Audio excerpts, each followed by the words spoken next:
Getting a slightly late start today.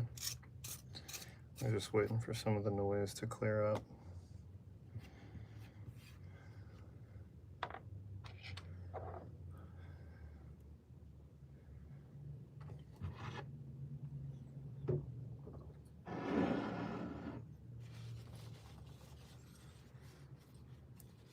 All right. Give it just a minute, see if anyone hops in for the sake of the archive. And anyone that finds this later, I've been drawing every day, mostly at 5 p.m. Pacific Standard Time, so a couple minutes late today.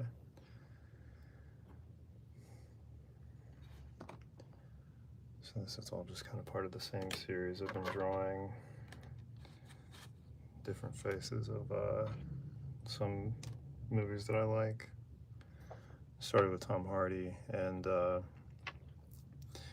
then did Joaquin Phoenix, Josh Brolin. Now I'm doing Johnny Depp. Just kind of documenting the process of how I draw, and in real time how much time and effort it takes.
I'm gonna move my chair up a little bit.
I mentioned this yesterday and the day before, but he has such a severe lack of eyebrows in this. I'm wondering if they're always like that, or if this is something that was partially shaved for a prosthetic.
Talked a bit about this yesterday, but it's a good example in practice.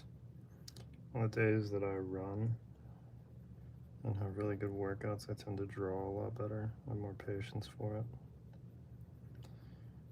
And today was an intentional rest day, and I really hate it. I feel less mental clarity, just more sluggish in general.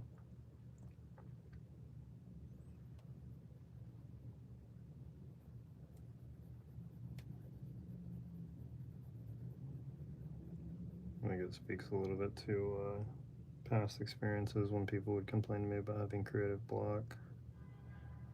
I would always talk about doing something else, like working out, going for a run, get like an overload of endorphins. So on these days when I only lift and don't run, I feel a total lack of drive, especially with the more tedious parts of drawing.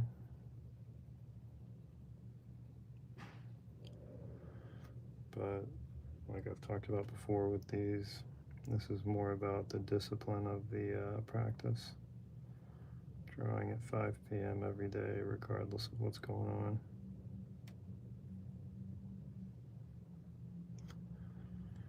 Years ago, or well, I guess a year and a half ago, I used to commute for a job, and there was forced downtime because I had to take a ferry to and from that location.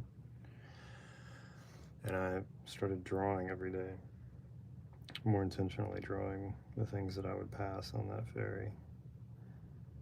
And the benefit of that forced downtime became either time to draw or write, just to kind of get some like mental clarity.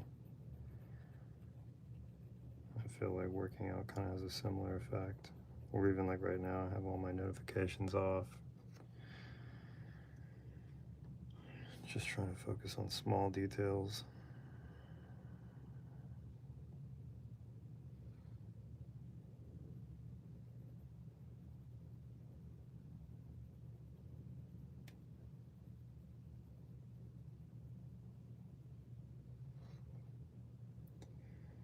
think it's worth mentioning.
Continuing that line of thought about drawing better when I have days where I run, it tracks with previous experiences I've had. When I used to play music for a living, there was a time, actually one of the longest running bands I was in, where we all worked out on a daily basis. And those days always had better shows, better practices, better recording sessions, more of a cohesive energy when we were in the van or any sort of tight spaces like green rooms. But we played better. And I think a lot of that is just tied to having that massive endorphin rush from working out or running. We used to write better when we all worked out at the same time.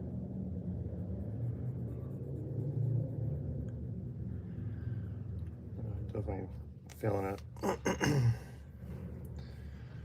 So I was on a streak of, let's see, I think 5 days in a row where I ran just under 6 miles in a pretty short amount of time. And then I would immediately come home and draw.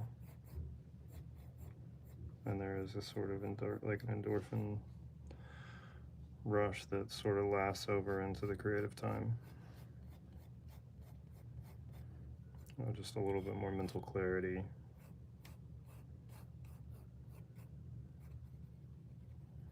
So if you're thinking about going for a run or working out, just do it. You have to Nike or Nike, if anyone from Europe is watching.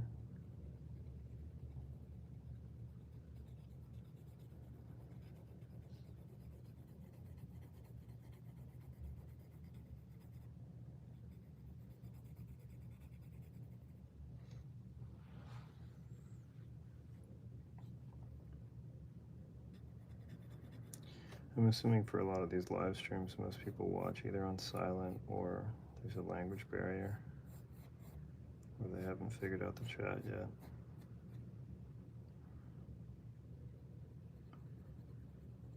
I've had a couple of these streams where people talk the whole time. Had some sort of like classic troll moments.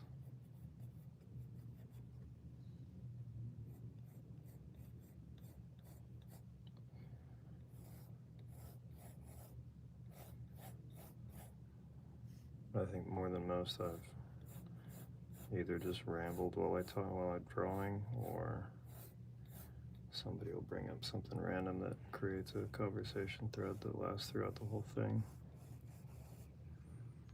I mentioned it before.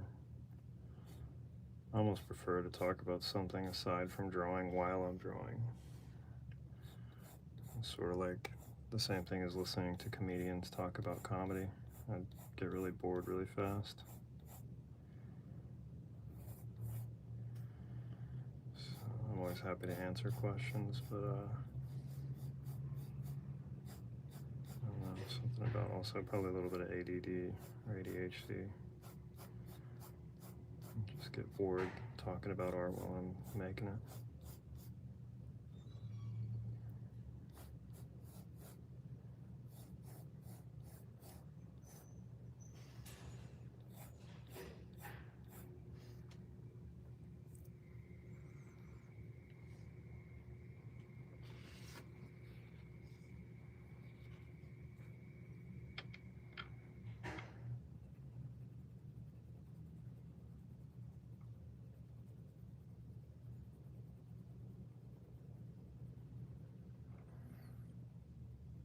I also see that quite a few people drop off when they jump in and I'm talking, which is fine as well, because like I mentioned before, this is more about just sort of documenting my own process and having accountability for daily drawing.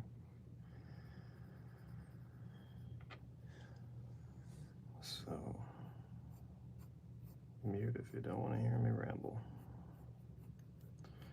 I've mentioned it, I think, every time, but unfortunately, where we live is just too loud to do ASMR drawing because there's so much neighbor noise and general city noise around us that I can't really call it ASMR.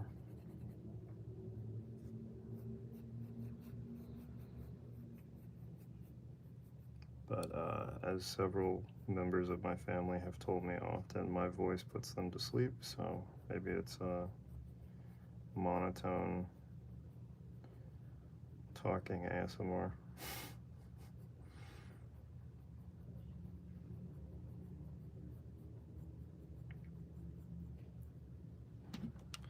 Someone very nicely said that I sounded like a young Morgan Freeman the other day, which maybe something's wrong with how they hear. I always hear more of like a aged Kermit.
Thank you for Christine.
I mentioned yesterday that his hair, as I've left it from the last 2 days, has a little bit of like a Karen haircut to it, so I need to go in here and start adding a little bit more detail and form to it.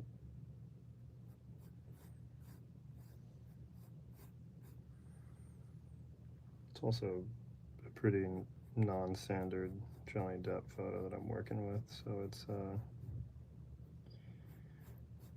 not his usual hair.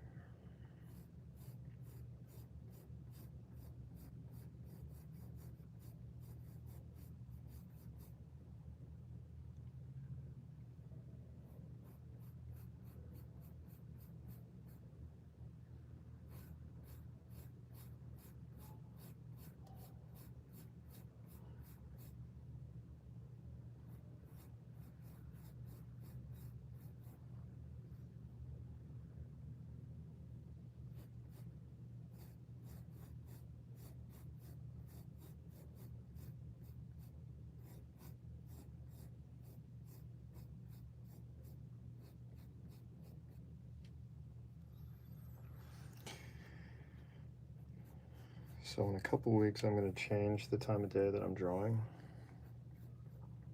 I'll be traveling, and so I don't think I'll be able to go live at 5 p.m. Pacific Standard Time like I have been.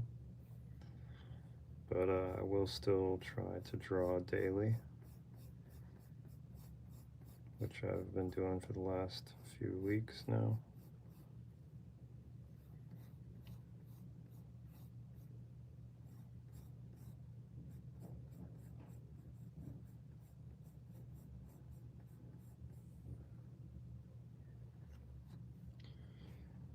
But that's only going to be so that'll start in about 2 weeks. And then that will be for about 3 weeks in a row where I'll draw at a different time daily. It might be a little bit more sporadic, but I'll try to schedule them at least a day out. So if anyone does want to watch, you can kind of expect a certain time. Probably be evening time in Europe. So I imagine that's when I'll have the most time to draw.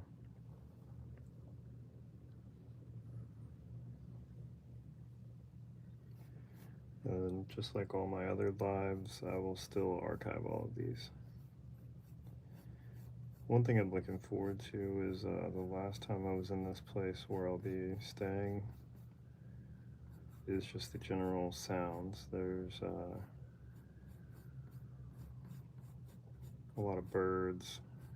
I think my favorite thing last time was every time I was drawing, there's Italian TV playing in the background from the neighbor's house.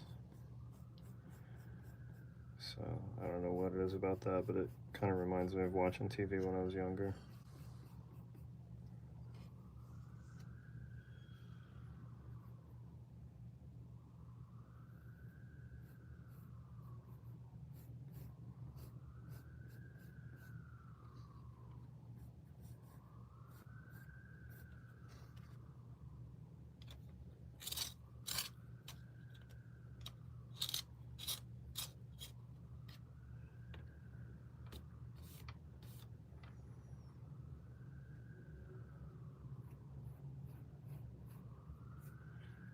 The other thing about while I'm drawing there, I I'm not exactly sure if I'm going to continue this series. I definitely won't be drawing this size while I'm there because I'll have my travel portfolio with me, which is this. And so it'll be a smaller version, but just as an example, so the portrait that I'm working on right now, I did a smaller version a few days ago. So while I'm there, I'll be drawing similar series, just a smaller size, which these take a fraction of the time compared to the larger portraits that I do. I think this was a 20-minute drawing, whereas we're on day 3 on this one. So I know that not everyone has the time or the patience to watch some of the longer drawings, and for those folks, I have time lapses of all the larger portraits that I do, so you can see everything that went into it in about a 10-second process.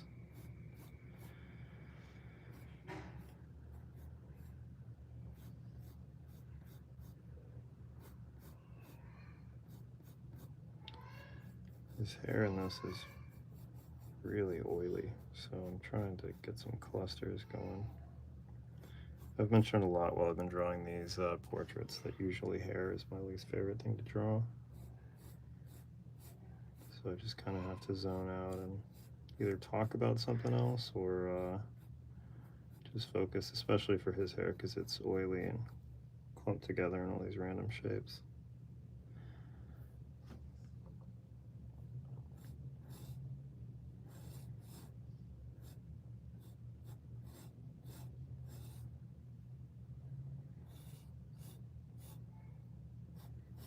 Yeah, depending on how that traveling and drawing goes, I may draw some people that I meet while I'm there, which is something I did last time. So slightly less recognizable faces, which I think for a lot of people might be more realistic, because I think most people draw friends and family. You know, I like to draw recognizable faces so people can sort of understand at a glance who they're looking at.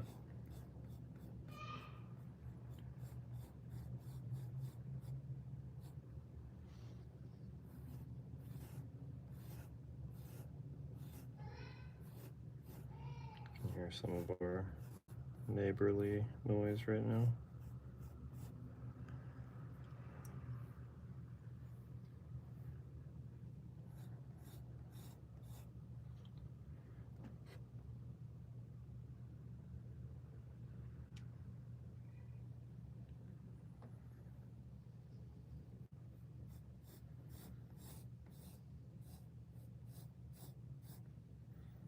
I mentioned this while I was drawing yesterday. They were making flour tortillas from scratch, and I could smell it.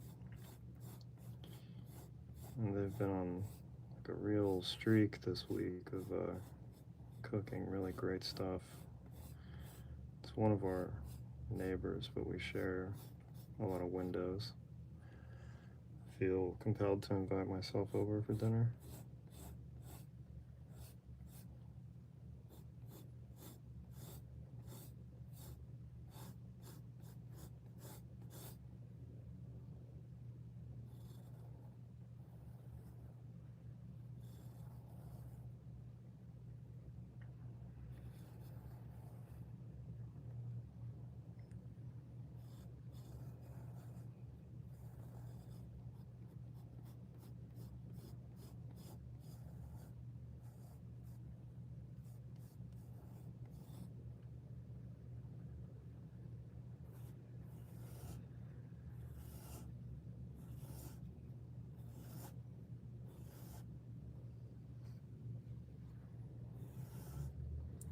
So with hair, drawing in this style, a lot of the times I will try to make it photo accurate. But with his, there's just kind of layer upon layer of what looks like overly dyed hair that has a really different texture to other patches, and it is fairly oily. think it was like recently dried off for the sake of this photo. Sorry, there's a plane going over. But this is an interesting challenge for the sake of this type of drawing, because he's got some strands of hair that are completely wavy, and then some that are just completely straight, like wire straight.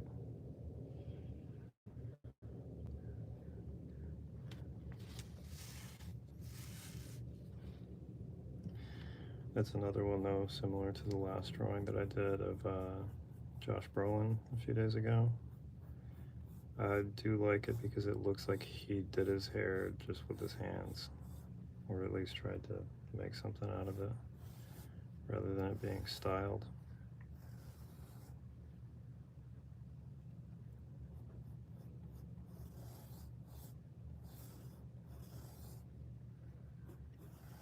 And this is kind of like a really broad stroke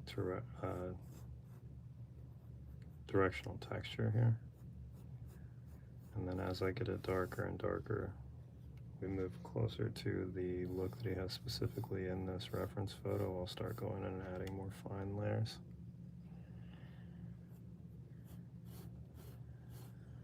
But like I said earlier, this is the part that requires the most patience from me and whoever's watching.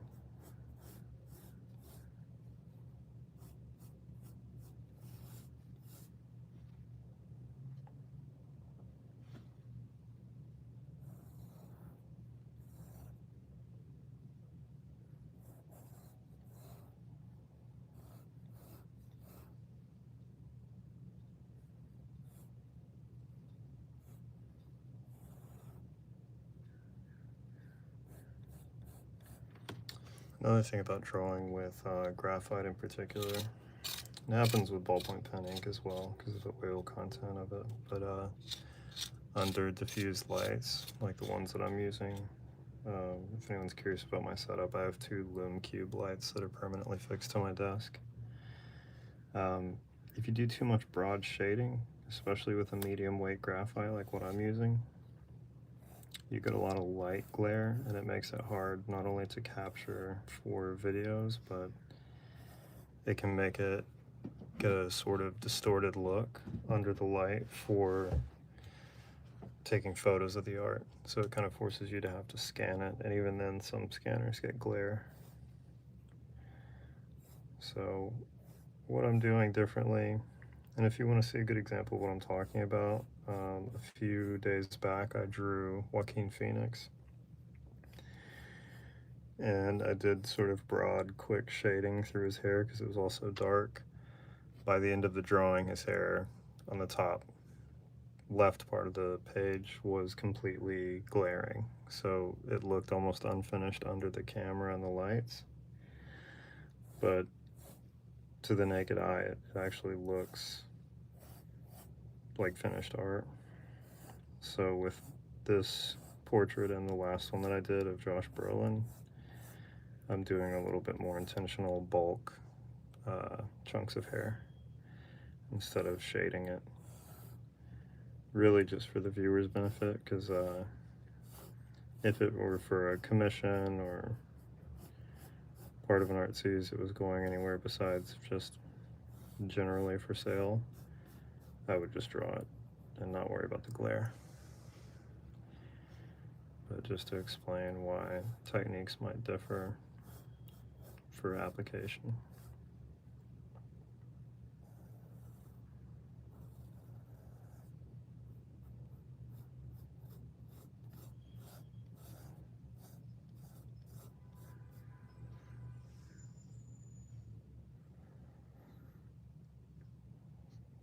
It's starting to look like more of what I intended. I was a little worried on the first day when I got his hair started. It looked like he had a real Karen haircut, which I don't know if that phrase translates to other cultures in case people that aren't from the US are watching. But it's sort of like baby bird hair.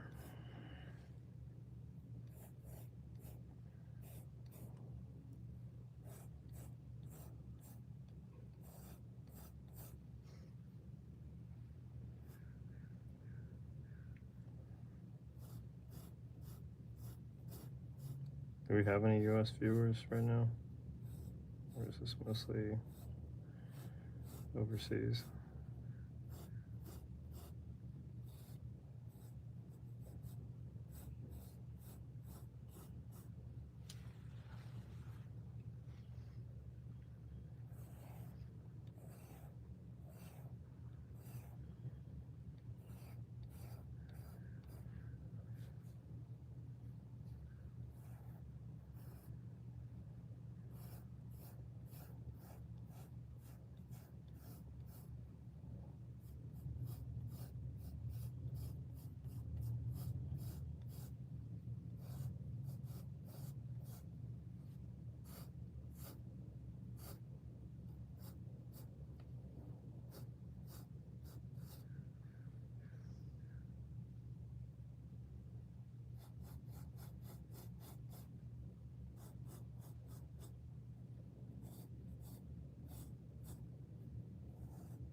Trying to think of favorite roles that I have that Johnny Depp has played. I talked a bit about that when I did the other drawings. I keep thinking Black Mass is probably my favorite of his. For a few reasons. I like that he's not a cartoonish figure in that. But I also really like Scott Cooper, that director. Pretty much everything Scott Cooper makes is solid and has its like sort of hyper realistic characteristics.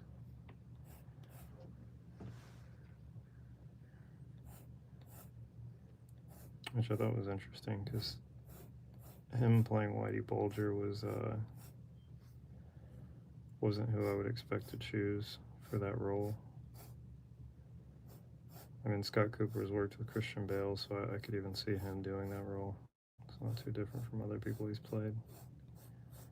But after having watched that movie several times, I think it is maybe some of his best acting.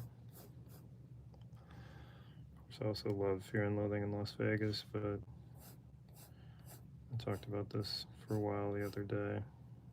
I'm a big Hunter S. Thompson fan. I think most guys around my age are. Definitely his modern demographic.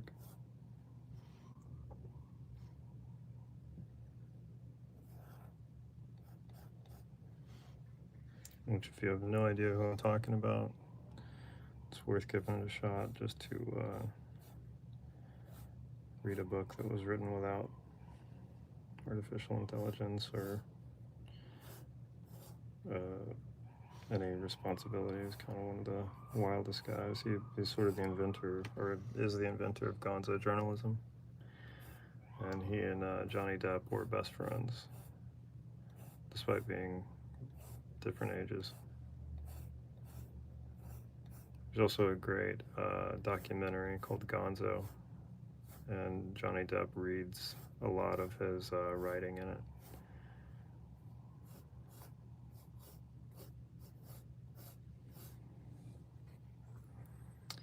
There's I'll draw Hunter S. Thompson at some point. It's hard to find a reference photo that I like because as much as I dislike drawing hair, I really dislike drawing glasses. It's anything that gets in the way of the eyes kind of defeats what I really look for in portraits.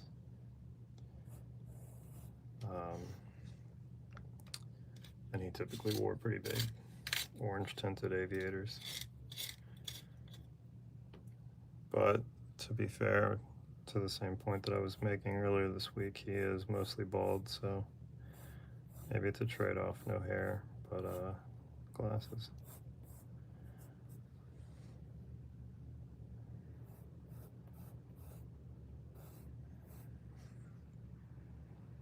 But yeah, if you're unfamiliar with Hunter S. Thompson, he and Johnny Depp had a really funny relationship.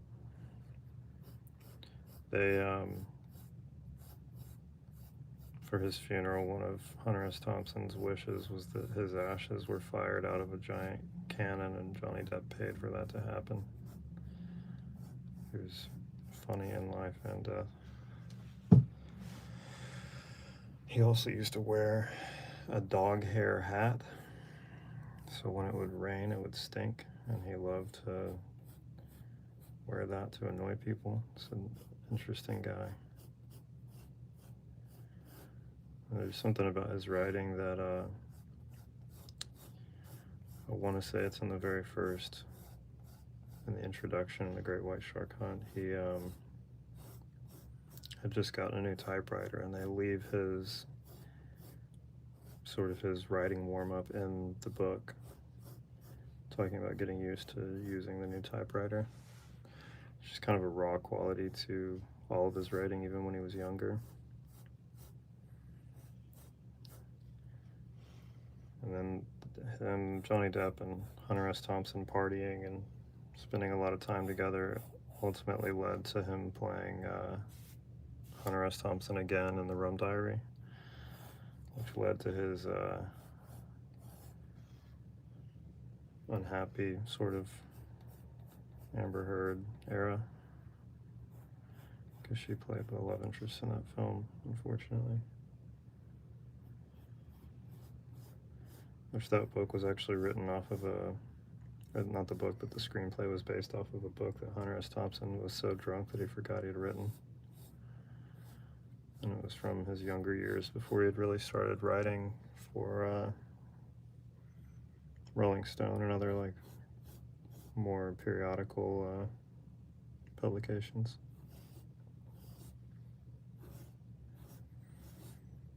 So it's a kind of a different flavor of Hunter S. Thompson if you like that stuff. If I'm not mistaken, I think that all takes place in Cuba.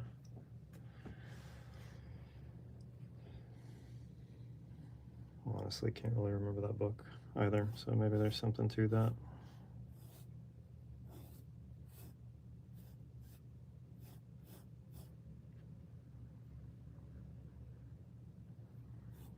There's kind of a running thread with a lot of the people that I choose to draw, even in the smaller books that I have. A lot of the writers that I've drawn are people that have a truly unique voice before any sort of digital age. And most of them are total drunks. I'm just kind of like belligerently writing about how they felt without any regard to how it'll be received. The writing, not their behavior. Which I feel like is a thing that's really missing now. Is that there's a severe lack of genuine writers who are writing from experience. And I feel like in most modern books, it feels like I'm reading somebody's research paper instead of like a unique voice that's distilled information from experience.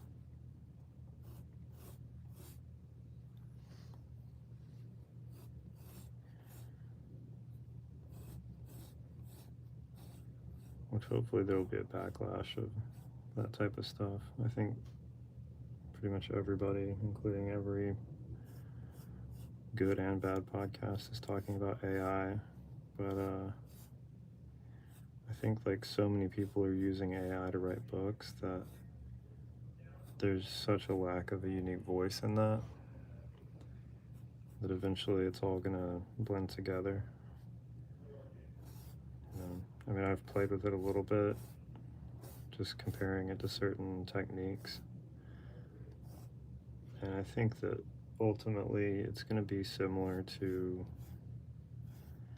when music production started happening in people's homes more commonly. And I think there was a little bit of a panic amongst producers and engineers thinking that all their business would just go to someone's living room. And there's an element of truth to that, but there's always going to be people that want to be in a quote-unquote recording studio. They want the raw experience. And there's always going to be people that want to buy art or commission something that was made by hand. And I think the same thing can be said for writing. There's still book snobs out there, you know, people that want to read something that was written by someone who lived a life that was not attached to any sort of devices. So I think like potentially problematic if you're judging a lot of these guys by today's standards. Not him, but Hunter S. Thompson, who I was talking about him hanging out with a lot.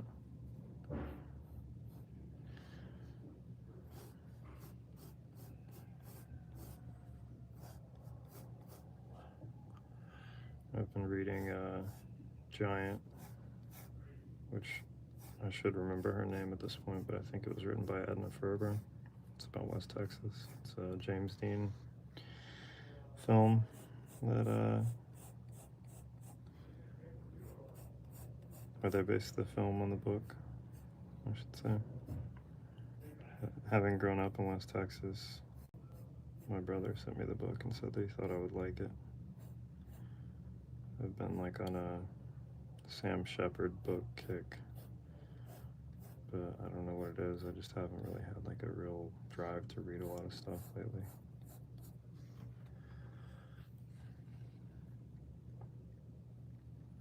But even like the Sam Shepard book, I've got 2 of those recently. And we really live in what I would call is a bookstore city. There's well-known bookstores in every little corner of the city, and they all have their different styles. But I grabbed a few Sam Shepard books at City Lights the last time I was there. If you don't know, is the bookstore that Ferlinghetti helped open. Speaking of, take a quick break and show you. I have a drawing I did of Ferlinghetti. If you don't know who I'm talking about, look him up. But the bookstore that he started, he was sort of one of the guys that was around and like really responsible for this sort of beat poet generation in San Francisco. But anytime I go to that bookstore, I try to grab something just to keep those companies alive, force myself to read a little bit. I got 2 Sam Shepard books, and those even read so much more differently than, you know, like any modern book. And really, one of them's not even that old. It's him writing as an older man about younger years. But I think it's a lack of fear of getting in trouble for saying stuff. And, I don't know, being more pro-individual, having a life led, whether everything was right in that life or not. A different kind of accountability to it. To be fair, Sam Shepard was a bit of like a traditional cowboy, so he's one of the few guys that I'd say probably has to worry the least about a lot of that stuff.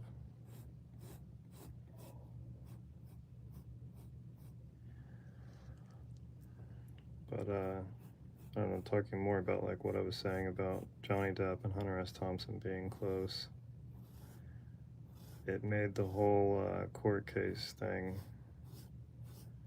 which I don't know if anyone knows what I'm talking about, but for anyone listening now or anyone that finds this in the archive, the Amber Heard Johnny Depp trial, it made that whole trial seem kind of silly to me because he's famously been close friends with one of the wildest party guys in modern history. He's been a famous drunk. I'm just surprised anyone is expected to be surprised when he does some dumb stuff.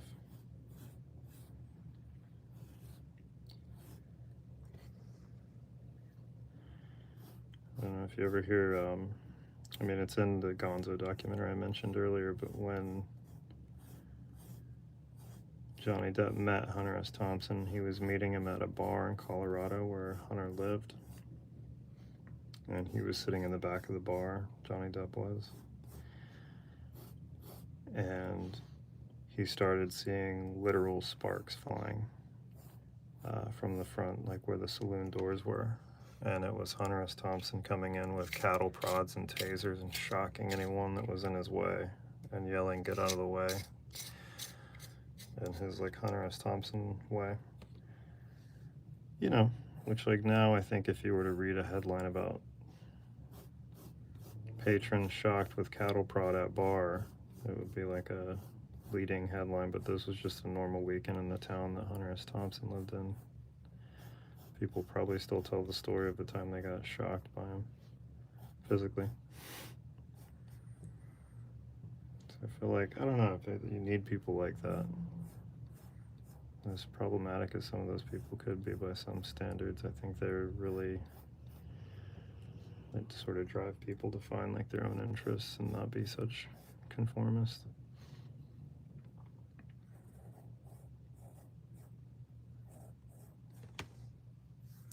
There's also a lot of, I forget what the book was, but there were some letters that were published of Hunter S. Thompson's from when he was younger.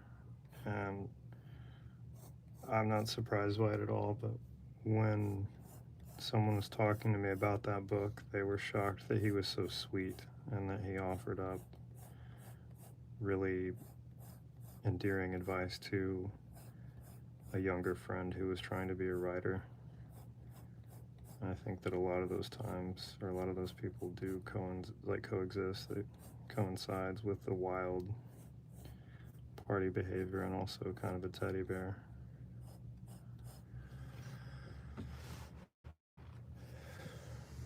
Yeah, we're getting a little bit of glaring here. This is what I was talking about earlier because of the lights that I use. You can see, if I close one of the barn doors on here, you can see that it's actually a harsh, dark line that I'm doing, but just because I want the videos to be well lit for people watching, I have these on and the diffused light tends to glare, so I'm probably going to lighten up on the dark work over here.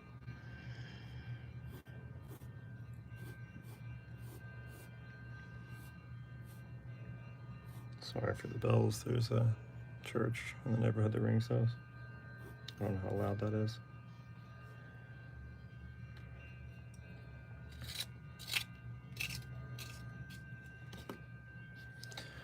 Hang on one sec, I've got to empty my sharpener.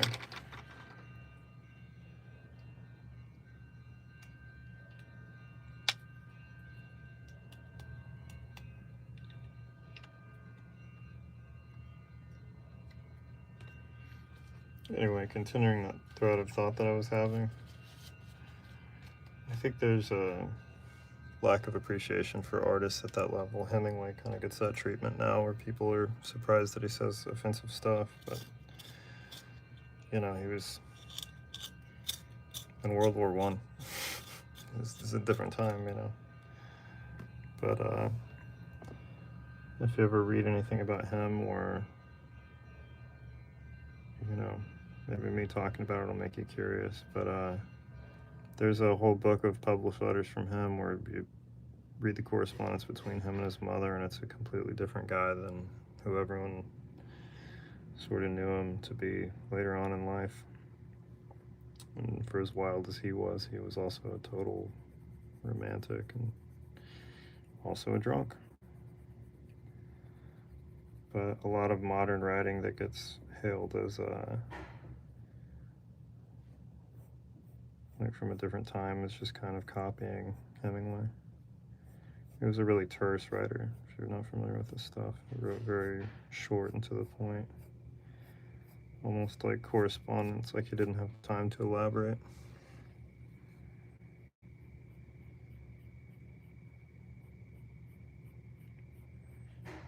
Which, going back to what I was saying about Johnny Depp and Hunter S. Thompson, you can even, if you've read enough Hemingway, you can see a lot of his influence in Hunter S. Thompson's writing.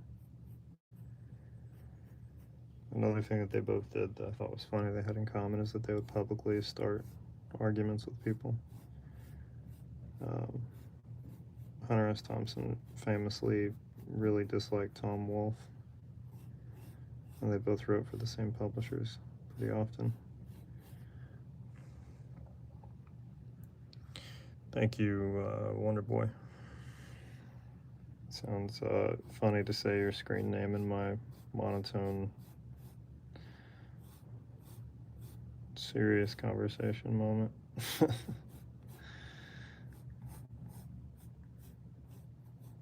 don't know if you call it serious conversation. It just was floating around while I'm talking.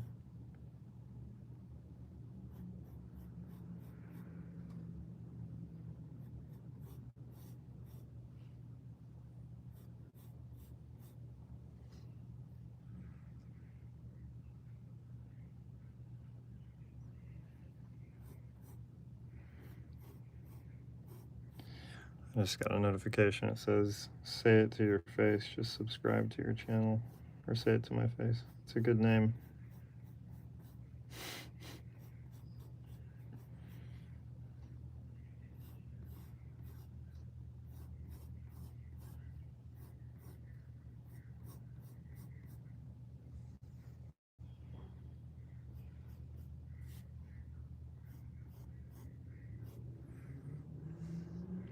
No takers, nobody wants to talk about favorite Johnny Depp movies. Or anything for that matter.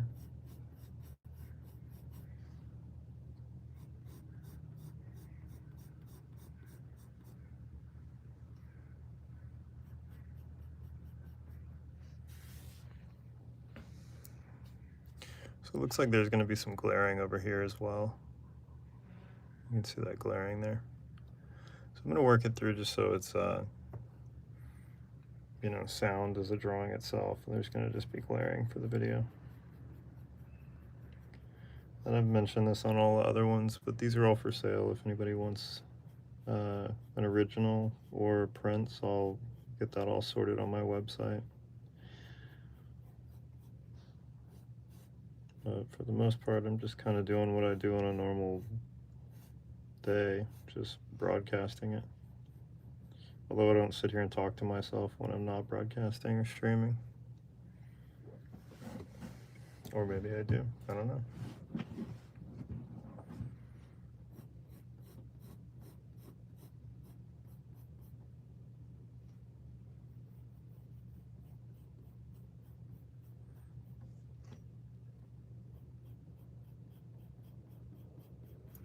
So once I finish his hair at least a little bit, I may still go back in here and do some backfill so you see more of the shape of his head. Which sometimes when I do that, I leave it to the end of the drawing so it doesn't create a ton of glaring for these videos. And then I'm going to go in and add more depth to his face. More depth to his face. Get it? Depth.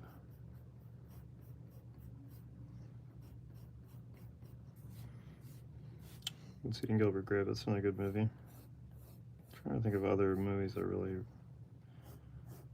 held on to by this guy.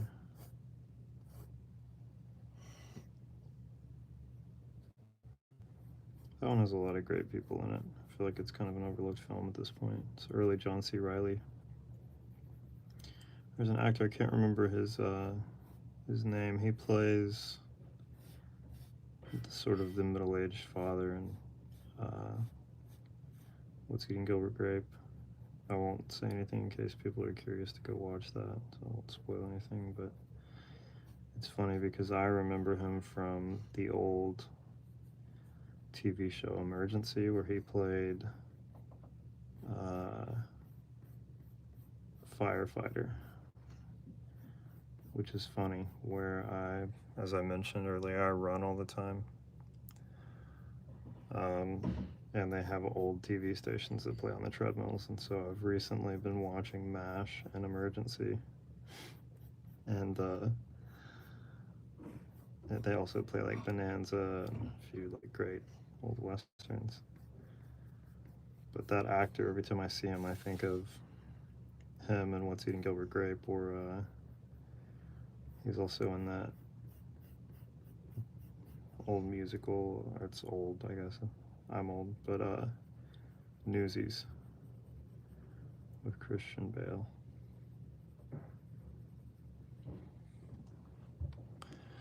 I really could do like 7 Degrees of Separation with so many people here. Could connect them pretty easily. Johnny Depp worked with the actor I'm talking about in What's Eating Gilbert Grape. Or Depp and Bale have both worked with Scott Cooper, because he directed Black Mass and Pale Blue Eye. There's also another great one that he did. Can't remember the name of it. It's a good western. It was Rosamund Pike, and then Timothy Chalamet has a little tiny part in it. One of my old buddies is in that movie as well. It's also in Black Mass with him, which usually kind of takes me out of watching stuff he's in, but it kind of speaks to those movies' quality that I wasn't really distracted.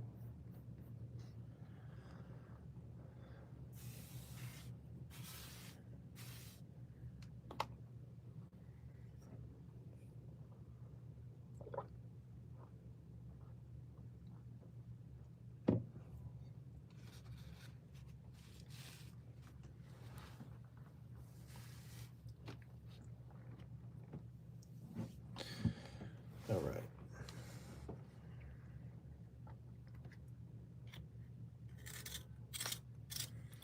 If anyone's curious, I've talked about it on every live stream recently, especially all the graphite ones. I'm using Blackwing pencils. This is the 71 series. It's the Frank Lloyd Wright pencils. So that's what they look like when they're not moving. And each box comes with 4 different colors.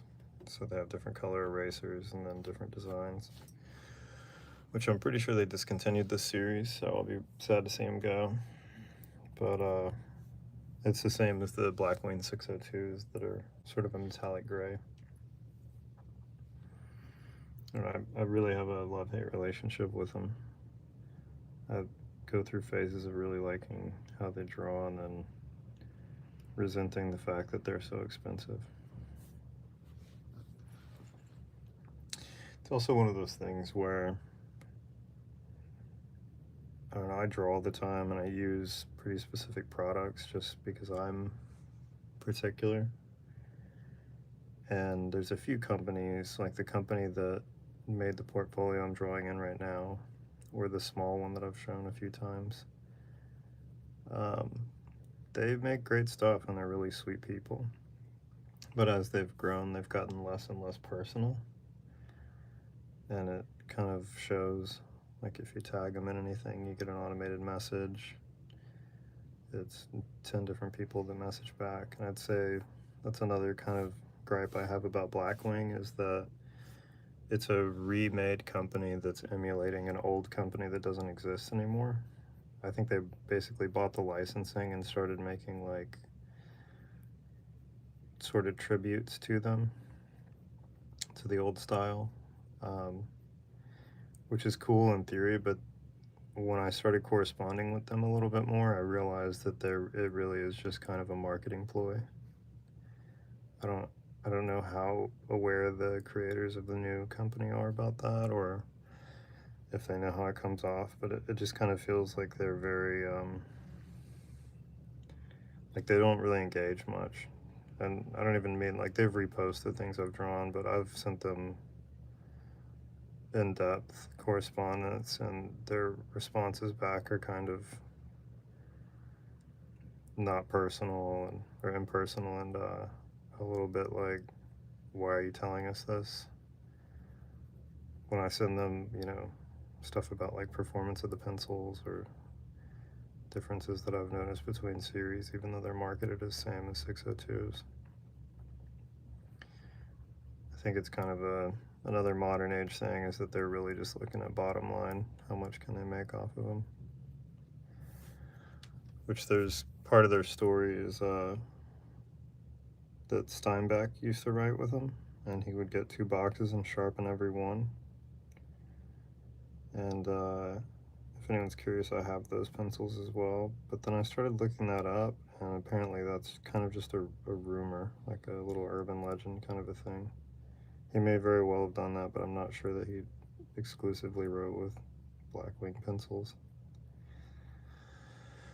It's kind of like when you read the little insert that Moleskine sells with their notebooks.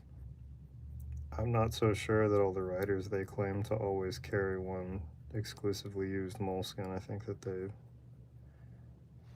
very well could have, but it's weird when companies really rely on that, but then when they have really, diehard fans that want to offer up information about performance or, quality, stuff like that, they seem to brush it off. And to be clear, not complaining. Literally just telling them what I really like about certain series and asking if they're going to bring those series back. I honestly can say if they would keep remaking the Frank Lloyd Wright series, I would buy them. Luckily, these were gifted to me, so I have quite a few. And then I also have a set of the naturals, which are really hard graphite, and the black ones that supposedly Steinbeck used.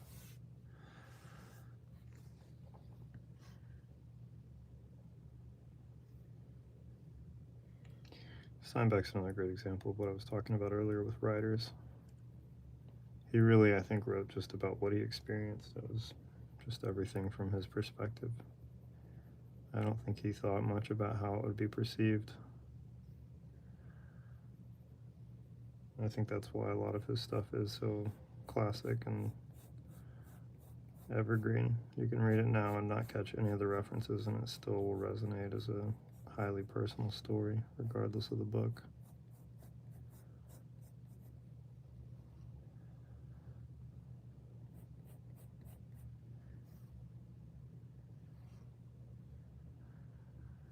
He's got this odd divot right here.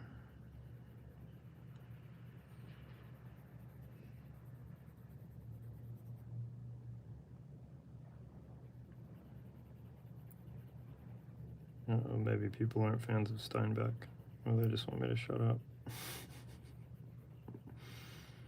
I talked about Steinbeck for a long time on another one of these live streams a few days ago.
Anyway, speaking about kind of what I was talking about earlier, about how in reference to Johnny Depp being friends with Hunter S. Thompson, I feel like he kind of bridged a gap generationally where people that wouldn't traditionally look for that type of a book, they were sort of introduced to it through that film that Terry Gilliam made, Fear and Loathing in Las Vegas.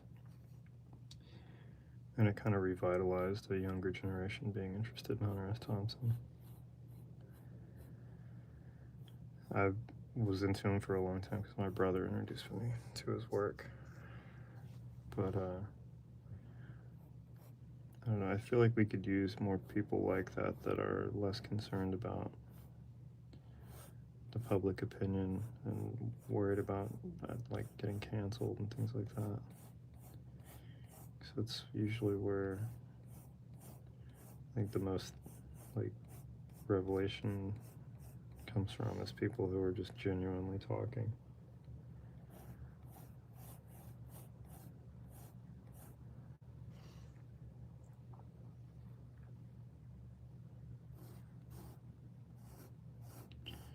I see a little bit of that. There's a kind of an unintentional theme with what I've been drawing, is people that haven't had much, they don't put much weight in public opinion. I mean, he did to an extent that he was clearing his name legally, but I don't know. It's funny, it's like the whole Sean Penn debate now. She's another face that's in the gallery of people that I'll eventually draw. You know, guys who still kind of carry the torch of partying hard and having loud opinions and questionable behavior, you know.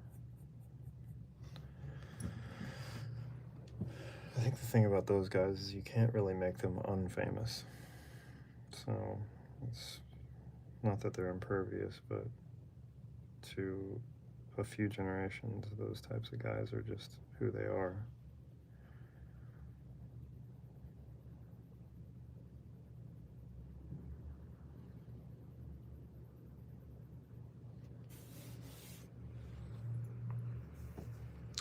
I think as far as like actors who have behavior sort of like Depp, I do think he's probably going to go the way of Brando or Nicholson. I can't really see him getting fully sober, like making like a big, not even that he needs to make a big comeback, but like a big thing about it. Which is also in stark contrast to some of the other people I've drawn this week.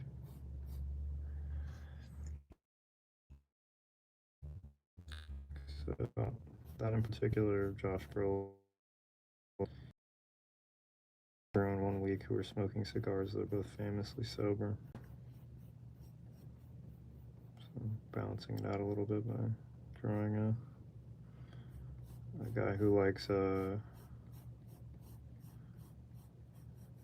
to remember the term that he used for it.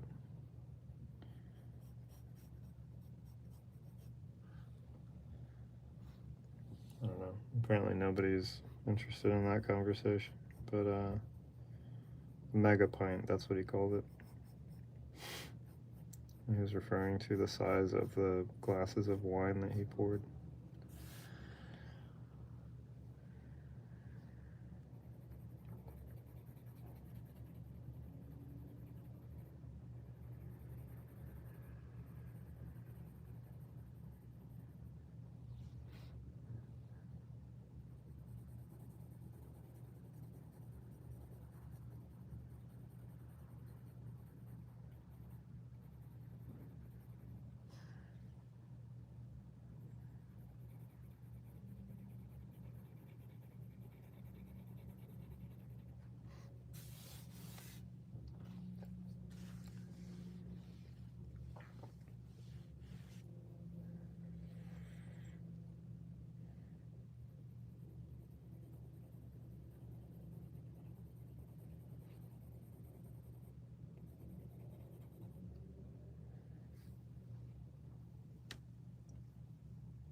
Starting to wonder if these drawings might benefit from the camera being a little bit farther away. Just the last two I've noticed that I think it's probably something to do with YouTube's compression. I don't think you're seeing as much of the depth as there is in some of these lighter layers. So might have to also change up how I'm filming this, use a different camera.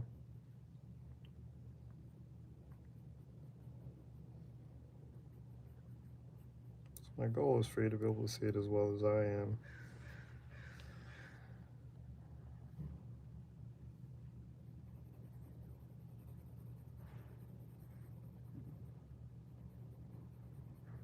But since the intention is for these to be available for purchase, I want to draw them to the quality that I would normally do a commission, instead of drawing it so it shows up on camera, which I think it is. It's just hard to tell. Maybe it's just the playback from it being live right now.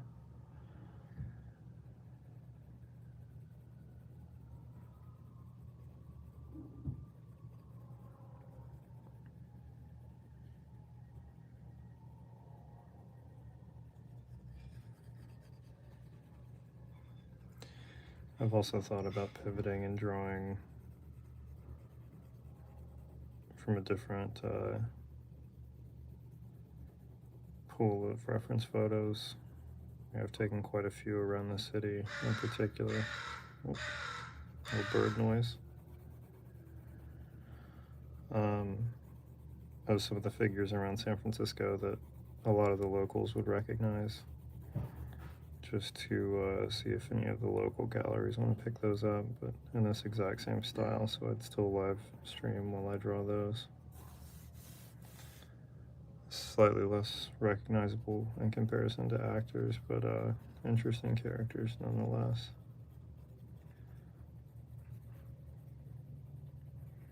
That's something worth talking about. This gallery, the gallery world of both art and photography. In my, albeit relatively limited experience, I have very little faith in the gallery world. I can't imagine that they'd find themselves watching this, but if they do, maybe they can benefit from hearing it. Especially since I save all these in the archive. But I've noticed a trend with a lot of galleries is that they seem to be more interested in what somebody is proposing to say and not so much what the art or the photography is saying. Recently, a friend of mine reached out to a few galleries on my behalf to potentially showcase some of my photography.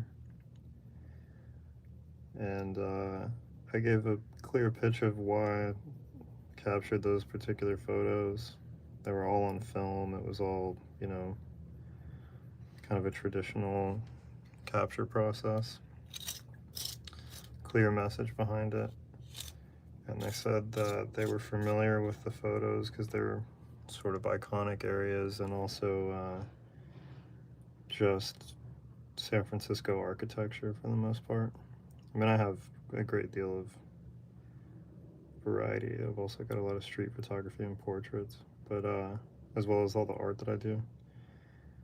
And they said that they were familiar with the architecture and that they were captured well, but they weren't interested. And then I went to see what they were featuring, and it looks like children's drawings, which, no knock on that. I mean, I have a child and I'm a fan of her drawings, but I was a little bit surprised to see what they're featuring. And I've noticed, especially, I mean, maybe it's because of where I'm located in San Francisco. There's a gallery I won't name directly, but they're in like an area where there's a lot of other businesses, not like a shopping center, but sort of a historic center. And I asked them about, you know, running series there and how they choose their gallery artist. And they sort of made it clear that it was like a political representation thing and not so much about the art that's in there. And I walked around and looked at the photos that they had in the current series, and it was really clear that the person who captured the photos is who they're featuring, not the art. It was like politic, kind of. I don't know. I'm trying to be careful in how I word that because, you know, I really don't care one way or the other. But what I thought was odd is that it's a gallery that's focused on uh, like high-level art and photography, and every photo was poorly exposed, either over or underexposed. Um, and most of them were like so out of focus, and there was no composition to them, at least not even a consistency in composition. It'd be one thing if they were all out of focus in a similar way, or sort of Dutch angles. If anyone knows what that is, it's sort of like a non-standard angle to imply that something's wrong. You see it a lot in film noir and sort of older films, or anytime you're meant to feel like something's about to happen in a film, you'll see a lot of Dutch angles. But the photos in this particular series were all just kind of the equivalent of someone saying they have a camera and developing the film, but not actually having any sort of knowledge of how to work it. And the same thing kind of goes for a lot of the art that I've seen in the city. And I'm not even judging by the standard of what I create, I'm judging by knowing other talented artists in the city that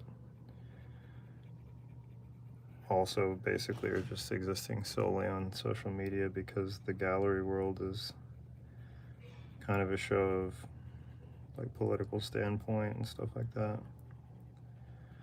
which I think there's something to that. Like I'm trying to think what his name is. There's a Leica photographer that I went to his show at the Leica gallery. I think it's Brandon Ruffin. East Bay guy, really talented photographer, shoots I think entirely on film. He's a Leica, like through and through. I'm pretty sure he shoots on an M6, if I remember that correctly. And his photos actually, like, they tell a story. It looks like the people that are in his community. It looks like there's a familiarity with every subject. There's a consistency in not just quality but composition. And then, you know, even in that same gallery, not long after, there was another really well-known photographer that was featured. And I'm familiar with his work before he was a Leica photographer. And I'm pretty sure that every photo I looked at in there was captured on a Nikon. And a relatively cheap one at that. But also, and if anyone knows photography, they'll know who I'm talking about, they're all captured through the car window without rolling the window down. So even if they were on a Leica, because I know he uses an SL3 now, the laziness of 90% of your gallery being captured through auto glass with, you know, if I'm not mistaken, the lens that he has is an $11,000 lens, pointing it through auto glass. And then that's what ends up in the gallery. Just kind of made me feel like I have no faith in at least the galleries here, anyway. That was a little disheartening. I also noticed that the entire gallery, the cheapest print that was available, was $3,500. It had dog-eared corners on the print itself, and it didn't come with a frame or a mat. And I just felt like what a hoodwink, what a scandal that is, that this guy's a celebrated photographer. And then when he gave a speech about what his vision was, I felt like I don't know, it just didn't feel like anything it didn't feel like it meant anything. It's kind of like the equivalent of watching like a montage of speeches. It didn't really say anything. But that seems to be the gallery world for the most part. at least in my experience. You know, and again, that's not just based on my work. Like, granted, I had a photo that was featured in the Leica gallery, and I was really excited. It was for their 10-year anniversary. It's a photo that I took under the Golden Gate Bridge on film. But then after I went to that event, I had a little bit of a sinking feeling, because it occurred to me that they featured more photos of San Francisco photographers in that than they normally would, because they needed people to be there for their party to make sales.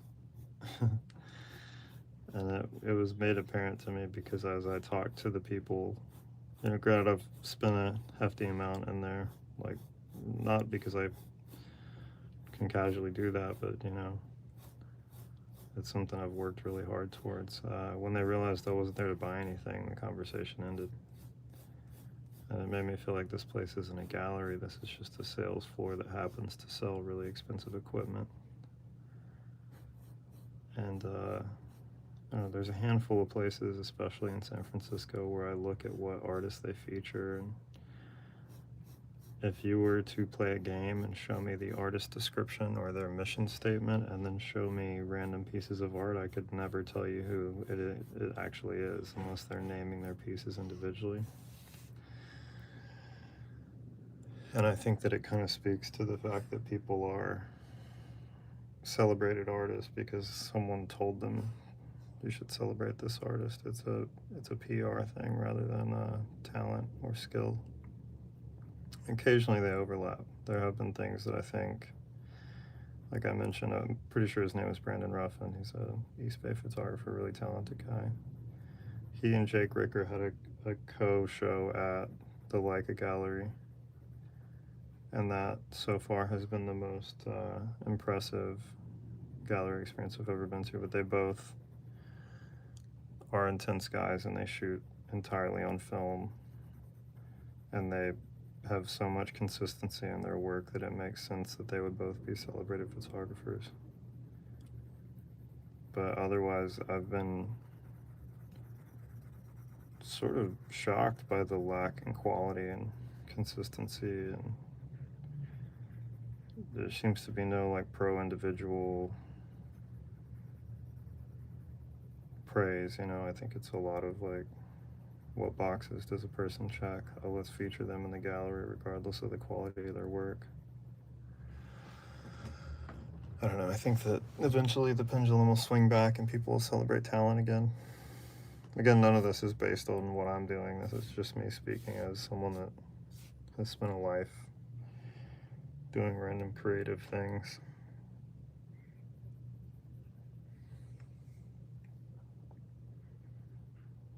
You know, it's sort of the equivalent of critiquing films because I watch a ton of movies.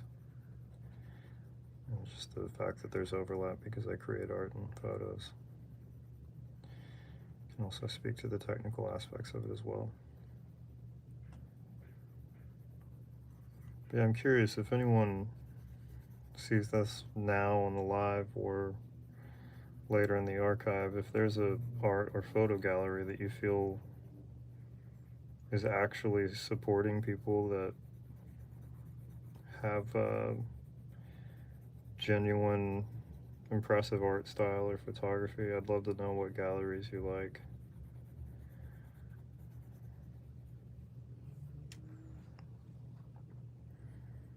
I don't know, I don't even really mind, like, it's not even critique, it's just how it is. I had a gallery owner, I won't name him either, he's an asshole, but sorry if there's any young listeners. Although my stream settings aren't set for kids, so should be good. I met a local gallery owner here who told me that he would rather see art made by an artist with a broken stick and dirty paint than anyone with talent. And this is a gallery owner in a pretty like well-to-do neighborhood as well. And I felt like, well, if you feel that way, I hope you're the only one. But there is, I think, an element of that where I don't know. I think there's only one Rothko. There's only one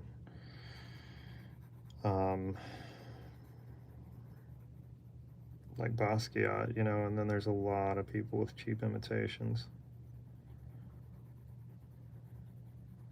But I'm blanking on the guy's name. My brother told me this story about, I want to say his name was Ray. I'll have to ask him. But just for the sake of telling the story, there was an artist that he's kind of an elusive guy and rarely did any showings, and this gallery gave him a massive amount of money to do whatever kind of show he wanted. And he asked them what the restrictions were, and they said there aren't any, do whatever you want. And so he spent the entire budget, I think it was somewhere north of $250,000, to rent a helicopter and get freight loads of hot dogs. And he told them to have everyone come out to the gallery yard, like the little courtyard, and then they just dumped hot dogs on everyone. And it was his way of making fun of galleries and the people that go to appreciate art, how none of them actually appreciate real art, and they're just kind of there to have wine and talk about nothing. And I kind of feel that same way, in the sense that I feel like a lot of the gallery stuff is just sort of people rubbing elbows and talking too close to me with wine breath. Or for anyone that's watched It's Always Sunny in Philadelphia, little Freudian slip there. The Ongo Gablovian character, sort of mocking art and galleries and how I think he calls a trash can beautiful. It's like a stainless steel trash can. I don't know. I feel like I don't have a ton of faith in the industry of the art gallery.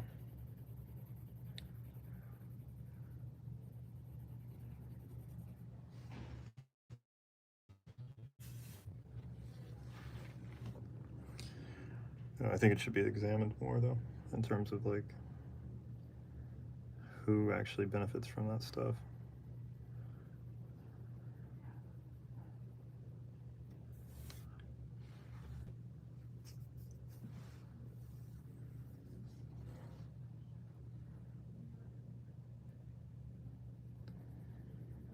I think there's also, it's kind of honestly why I've stopped using film as much.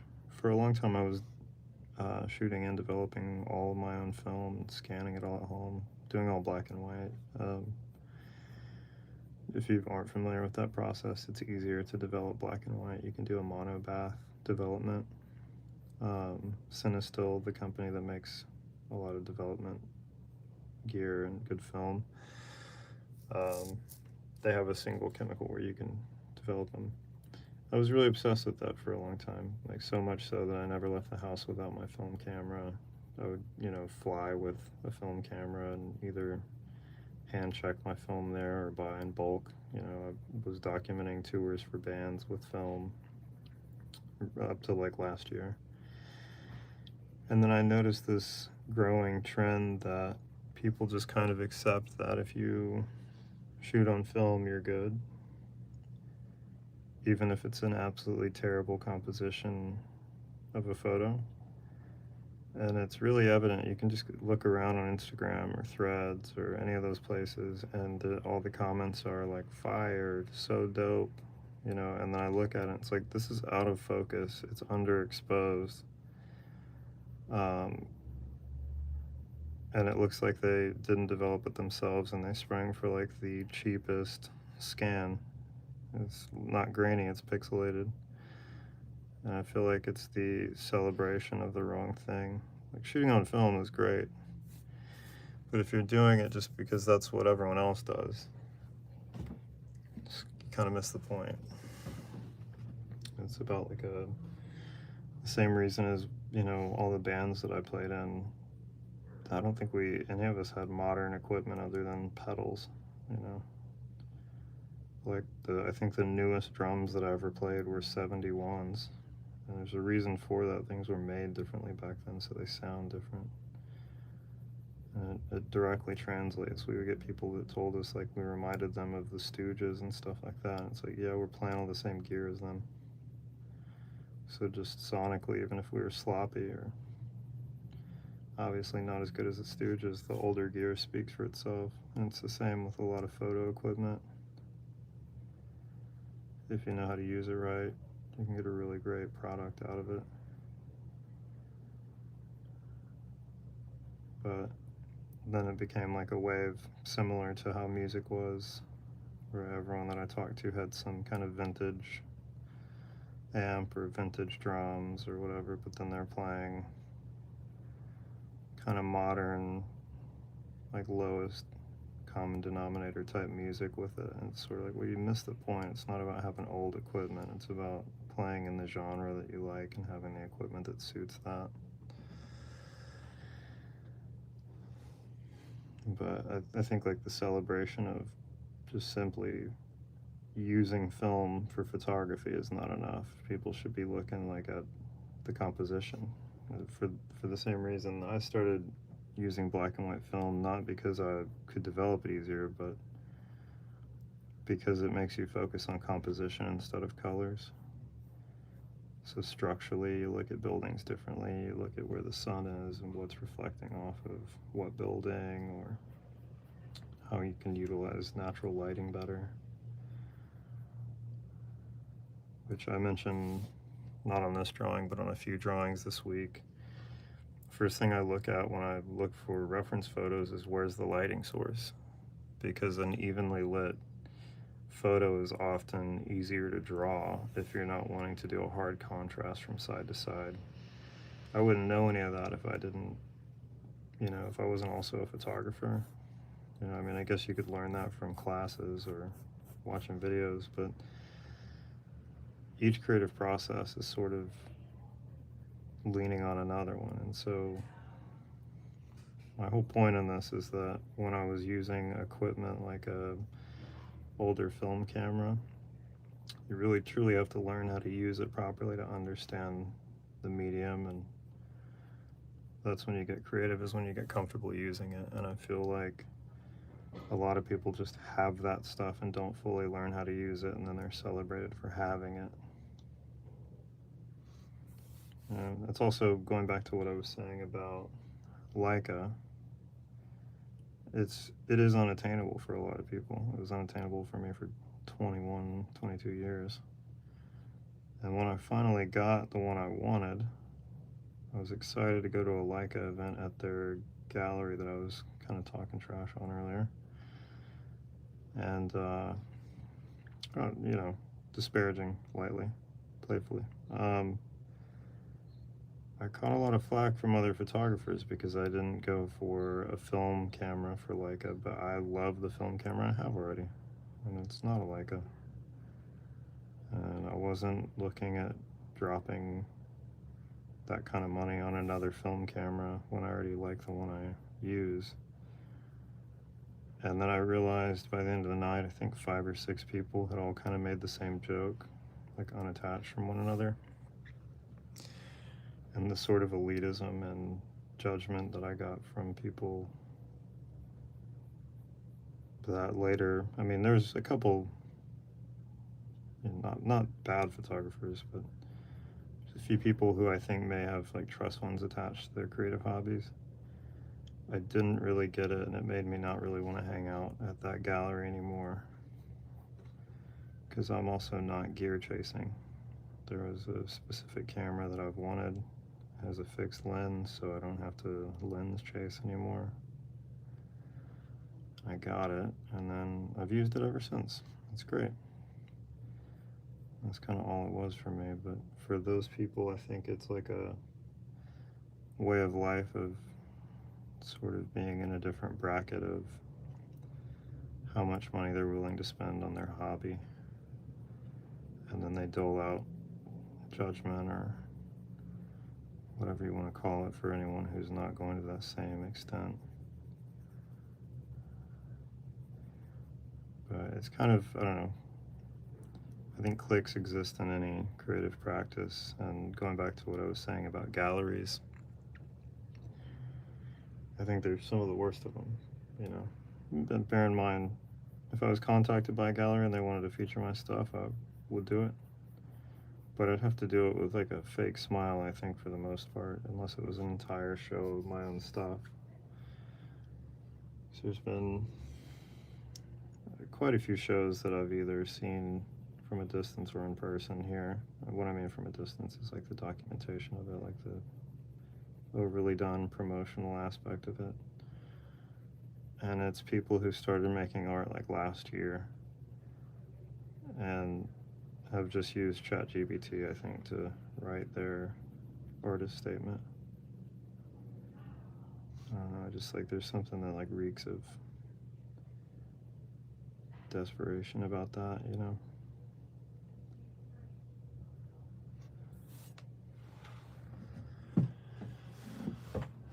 I don't know.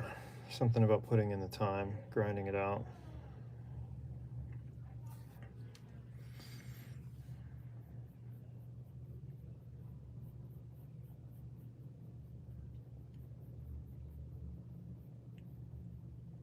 There's also complete savants. There's people that are great at what they do and they don't have to do it for long to be great. Like a great example is Alan Schaller. He is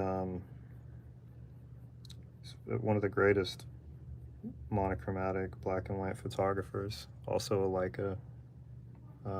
He's endorsed by Leica. He started shooting street photography with his girlfriend, and they broke up and he kept shooting, and then 3 years later he's one of the most well-known photographers on the planet. And now he's kind of like the most celebrated modern street photographer. And by a lot of people's standards, he would be considered like an intermediate level just because of the years that he's not spent doing it. But he is a savant. He's just a creative guy. He's really good. He's one of my favorite photographers. So it's not even about like a paying your dues situation or any of that. Like, he's someone that should be in every gallery. And there's always people like that. But, you know, there's a lot of like sort of purist jargon that gets thrown around, and he predominantly shoots digital, so I don't know, I feel like you can't really be a purist if you're a digital photographer, but he shoots film as well, so it's kind of like, I feel like when I've had conversations with other photographers or anyone in the gallery crowd, he's kind of like an exception to all their rules. But what I was saying earlier about the sort of ease of creation now with AI and stuff like that, I think that there will be a pendulum swing where people are really, really chasing real art, whether that's, you know, this type of art or photography or filmmaking or, you know, I think there's always going to be people that are really interested in that.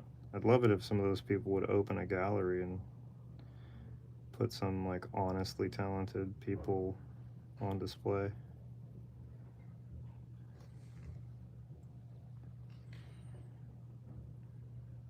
I don't know. At this point, I'm rambling, but that's what you get. Just adding depth to depth and rambling. But yeah, I've got a little bit of travel coming up, so I'm gonna try and go and see what's in some other galleries if I can get to them. And then later this year, I'll be in Austin, so I might go and dig around there and see if it's the same there as it is here.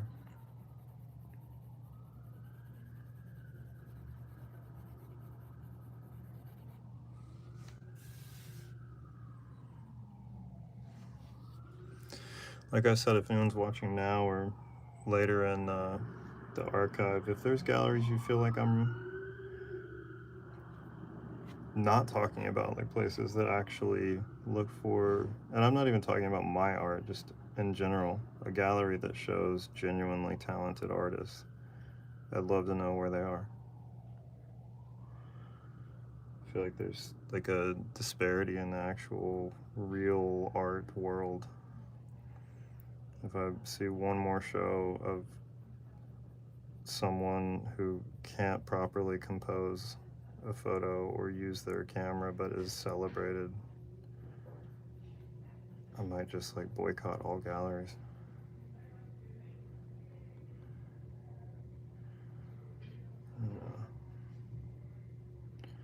Obviously, I'm heavily biased by the area that I'm in.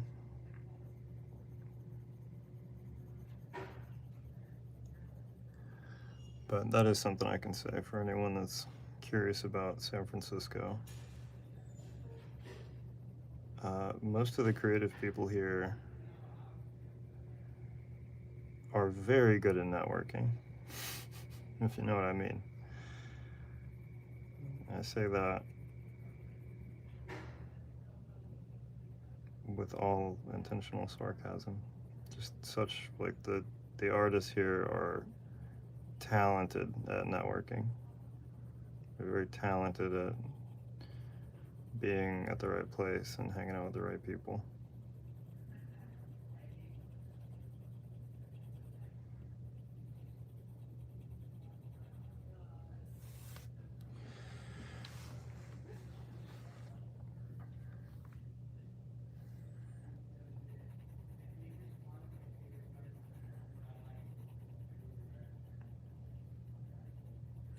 Which, speaking of that same thought,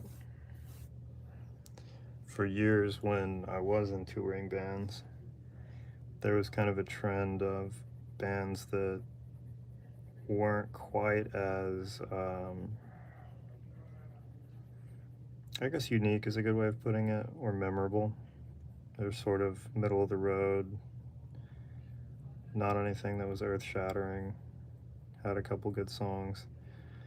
A lot of them would surpass, and I'm not even really talking about my band in terms of them surpassing us. We definitely experienced this, but a lot of those bands would kind of pass by and get better opportunities.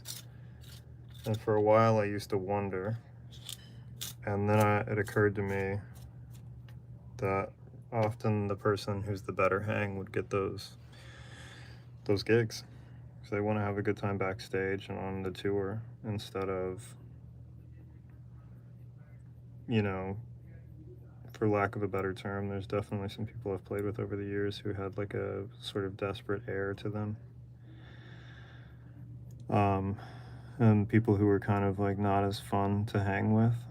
I very happily and humbly regard myself in the other category. I like to have a good time.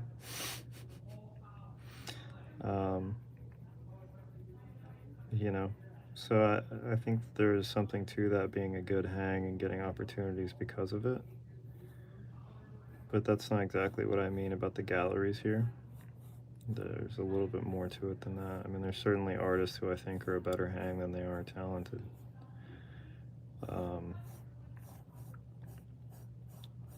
But it just kind of seems like there's a meme that I've seen a lot. My friends have sent me it several times. And it's people who go to art galleries and people who create the art in the art gallery, and it's like a homeless guy in the background, and that's the artist. And the people in front of him that are kind of like the no socks with loafers and tucked in shirt crowd. There's some truth to that. You know, so I feel like the crowd that they're playing for has a heavy hand in that.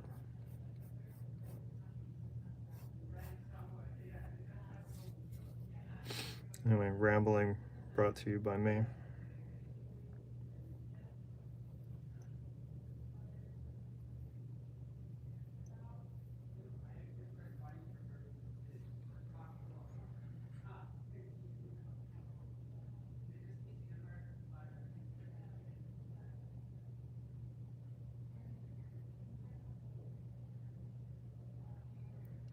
I think also with a lot of that, a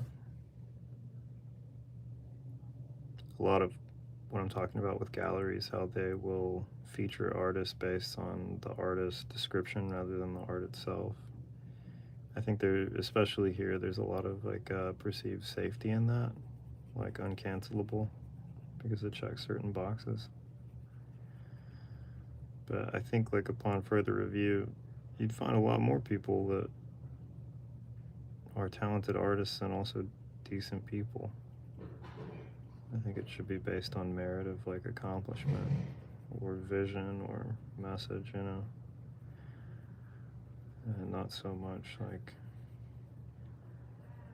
the social, political environment.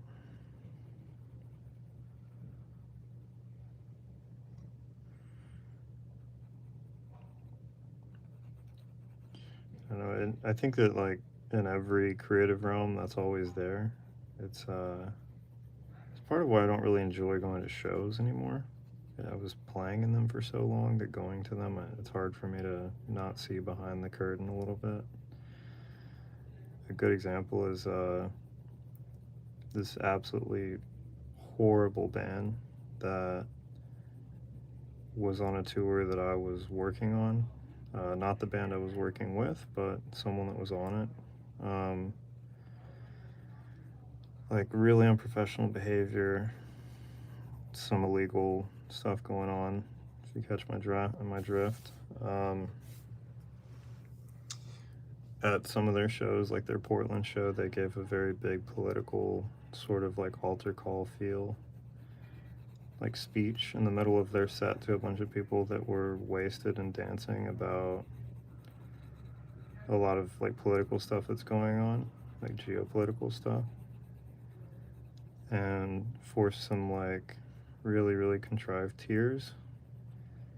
And then one night later, when we were in a smaller town in Oregon, because that was in Portland, they gave a very good speech, contrived tears, and it was to a conservative crowd, so it was a different speech because they knew their crowd, which might have been like the only professional thing I saw them do, in the sense that they knew the difference in their crowds. But in certain circles, people like that band, and I feel like a lot of it has to do with that. It's kind of akin to what I'm talking about with the current gallery scene in terms of art selection and who gets featured for what. And again, this is not like I'm not ranting in terms of my own rejection or lack of features. It's more so that I personally know a lot of talented artists and photographers and musicians and painters and sculptors, and they have a similar opinion when we start talking about this stuff, where it seems like the people who get featured are featured not for what they create, but more what boxes they fit into. And it's like a lack of pro-individualism that I think creates like a softer kind of lens that people look through, where they'll accept less more often. I really think that there should be a higher standard to all of it, you know.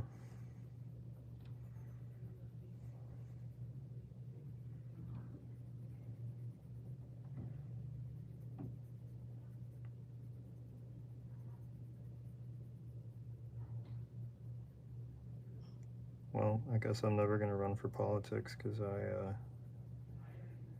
too many impeachable things, too many opinions flying around. Things that could be misconstrued.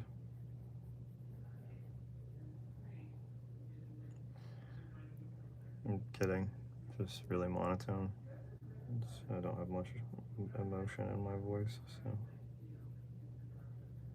I realized that when I started working in it's like a high-end pen and stationery store that has like travel journals and stuff like that. People used to ask if I was kidding a lot, when I thought very clearly I am. And it took me a while to realize, oh, people can't tell I'm joking, because I'm monotone.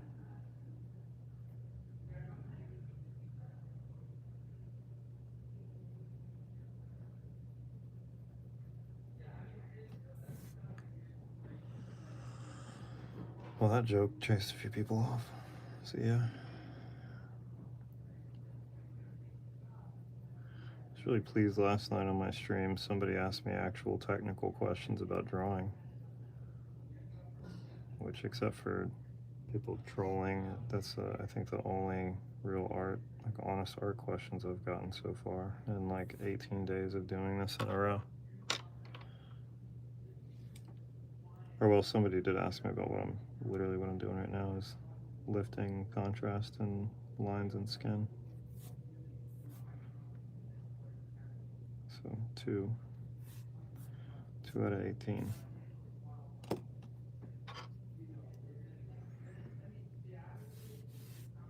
Sorry for the noise in the background. We have very, very loud neighbors. It's kind of like I think it's like white noise to me at this point. But it's part of the reason I feel compelled to talk in these, so there's like a central voice and not just a loud neighbor and then city noise.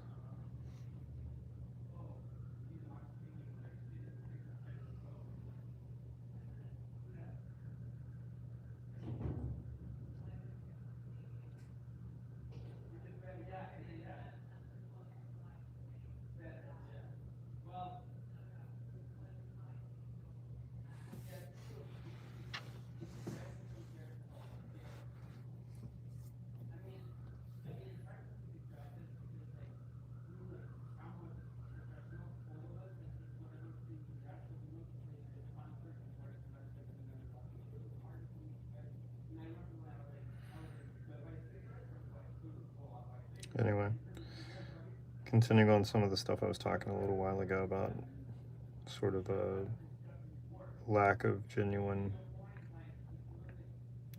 like artists or celebration of genuine artists. I think it's a run-on issue from a lot of different industries. Like in the music industry, something that we saw all the time is like the watering down of originality. And I think that kind of bleeds into art world and film and everything else. So for the same reason that you see a remake of everything, you know, I feel like the time between remakes and originals is getting shorter and shorter by the year. As an example, all the Batman, there's many Batman movies now, you know, many Superman movies. It's like, I'm all for a new take on something, but I'll close the window because it sounds like they're enthused. Like an early band that I was in when I was a lot younger, we were told by our label and several PR people that they weren't sure how to market it. And they didn't know if it was like, without using like industry radio jargon or just really dated, because this was when radio was relevant. They didn't know how to market it because it didn't fit into all these boxes.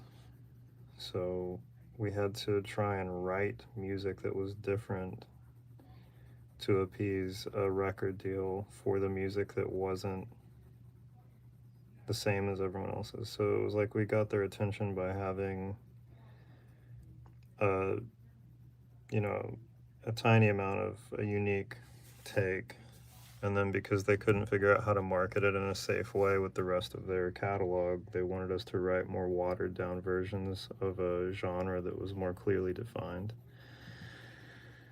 But then people celebrate the bands that aren't stuck in one particular genre, you know, so it was kind of counterintuitive, and then ultimately it was kind of the downfall of that band, creatively anyway. I think along with that, it was the first time I ever became fully aware of how much of the image of bands was deliberated at that level. And it just all seems so put on. It's kind of what I mean about when I said I have a hard time seeing a show for a show. I see too much behind the curtain after having played with so many bands and tour managed and been on the road with a lot of different types. And then there's people that I think are wildly talented and super under celebrated, and they are trying to figure out how to be relevant within that sort of framework that they have of what's marketable and what's not. It's the same in every creative realm. It's the same for this type of art or photography or, you know, it's something that I could talk about for obviously hours. I think I've already been talking for about an hour about all this. Like I can give a very specific example in terms of photography. There is a photographer. I don't dislike or like him. I kind of feel indifferent. Hi, how's it going? I'm just responding to one of the comments. It's a guy named Trevor Wisecup. Some of his photos are incredible, like truly incredible.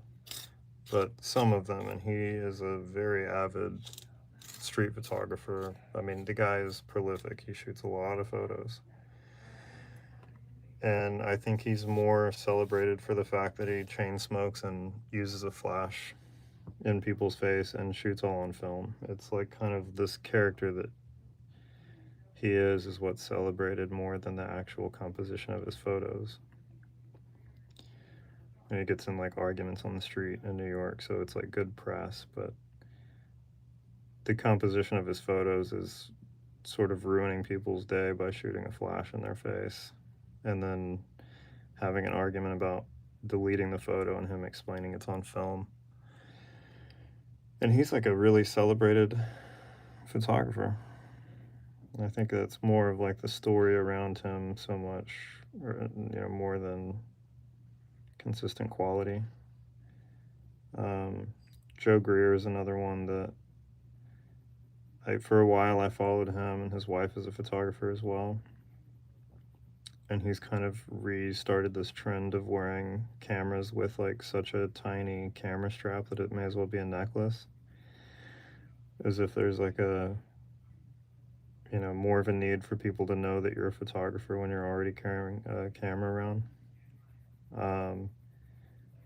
He's kind of the same. He's got this image he's kind of created for himself, and that seems to be what he trades on more than actual composition, because I couldn't describe one single photo of his despite having seen a lot of his work. And it's kind of like marketing took over the store and forgot that the products have to be good as well as the marketing, you know, or like the Peter McKinnons of the world. Like, I don't dislike Peter McKinnon. I follow him. I watch his stuff. But so much of his stuff seems to be promoting the end of the video. Like, he's gotten structure down so well that sometimes it doesn't yield a product. You know, and he's, of all the people I've mentioned so far, he's the most consistent at actually creating something as a final product. But again, he's somebody who's made content kind of on his own terms. And I use content very intentionally because that is basically what he creates. His product is the content itself. It's not necessarily the final photo that he gets in the photo shoots, or, you know, it's kind of selling the image of him rather than the image of what he's creating. And I think so many people have shifted over into that being what's expected. So it's kind of disheartening from a creative's perspective. But I saw that happening a lot in music as well. There were people that had a great image, but absolute trash quality music. And I don't mean necessarily, sometimes it was bad music in my opinion, and many others, but like a bad live show. Like, your guitar is constantly out of tune. Learn to tune your guitar. Or, you know, very well-funded bands who bought a drum kit from the store. This is a very specific reference because it happened to a band that was headlining a tour I was on. They bought their drums from the store, didn't change the heads, didn't retune them, and then the guy, after playing a pretty large show, asked if I could tune his drums for him. And we found out later on that tour that his dad had basically bought into the record label that we were both working for. And you know, stuff like that. Like it's more about like who they knew and like the social kind of game. It wasn't really like a merit thing where everyone freaked out when they heard him play. I think it's all kind of the same thread of convincing people they should care rather than playing something or creating something and then people care because they see it or hear it. So I think it's should be more celebrated when that happens naturally. 1,000% rambling at this point, just zoned out drawing and talking.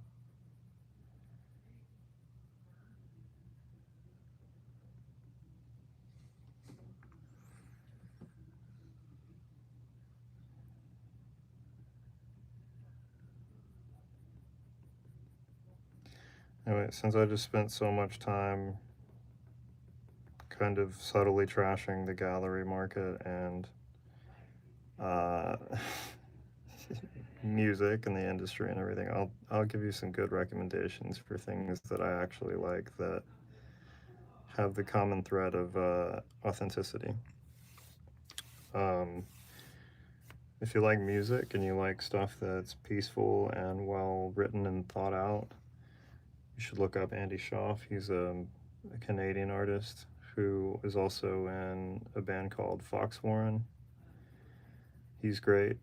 I don't think he's ever written a bad song, and wears normal clothes on stage and doesn't put on a fake voice to sing or speak. He does have an accent because he's Canadian. So I think some people hear him and they think he's doing a fake voice, but it is similar to his speaking voice. But he's like an authentic, you know, typical mildly insecure artist who's really talented. Another great band if you like just good music in general. And obviously, I know good is subjective, is Dr. Dog. They're based out of Philly. They don't really tour anymore, but they do occasional dates. But they have a lot of great albums. If you're starting from scratch and don't know where to start, I always recommend the album Fate. It's one of the like most complete albums of the last 25 years. Trying to think of some other good ones. For people that are more into like jammy stuff, like rock, but not like heavy rock, White Denim is a good band to look up.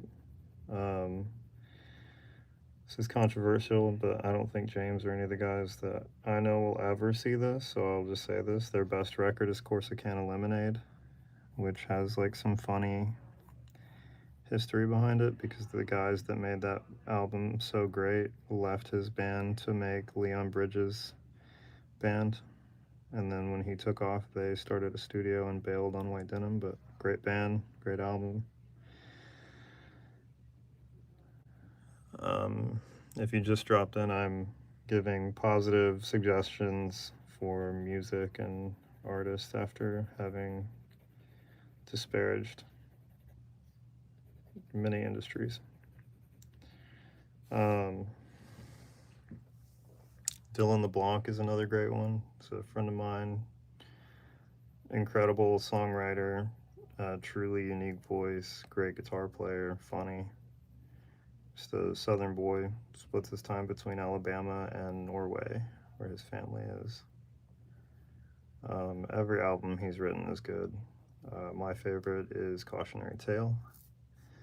It's a yellow album cover if you're scrolling through or looking for something.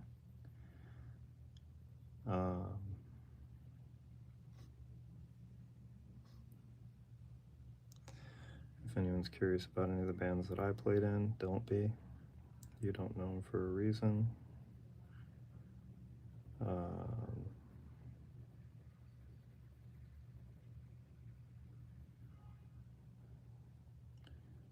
Trying to think of like other really great sort of just authentic artists. That's the thing about Dylan as well. Speaking about authenticity, how he dresses on stage is how he dresses in life. He doesn't go on stage and change his clothes beforehand. There's something about that with like highly performative acts that seem to be putting on more of a show on stage than what their music requires. I find that that's kind of like a way of compensating for a lesser product. Good example is like even talking about White Denim earlier, that band. Those dudes wear t-shirts and jeans and, you know, like lace-up boots or tennis shoes. I'm pretty sure I've seen them play shows where they're all wearing New Balance. There's just sort of a genuine quality to the fact that, you know, they're incredible musicians.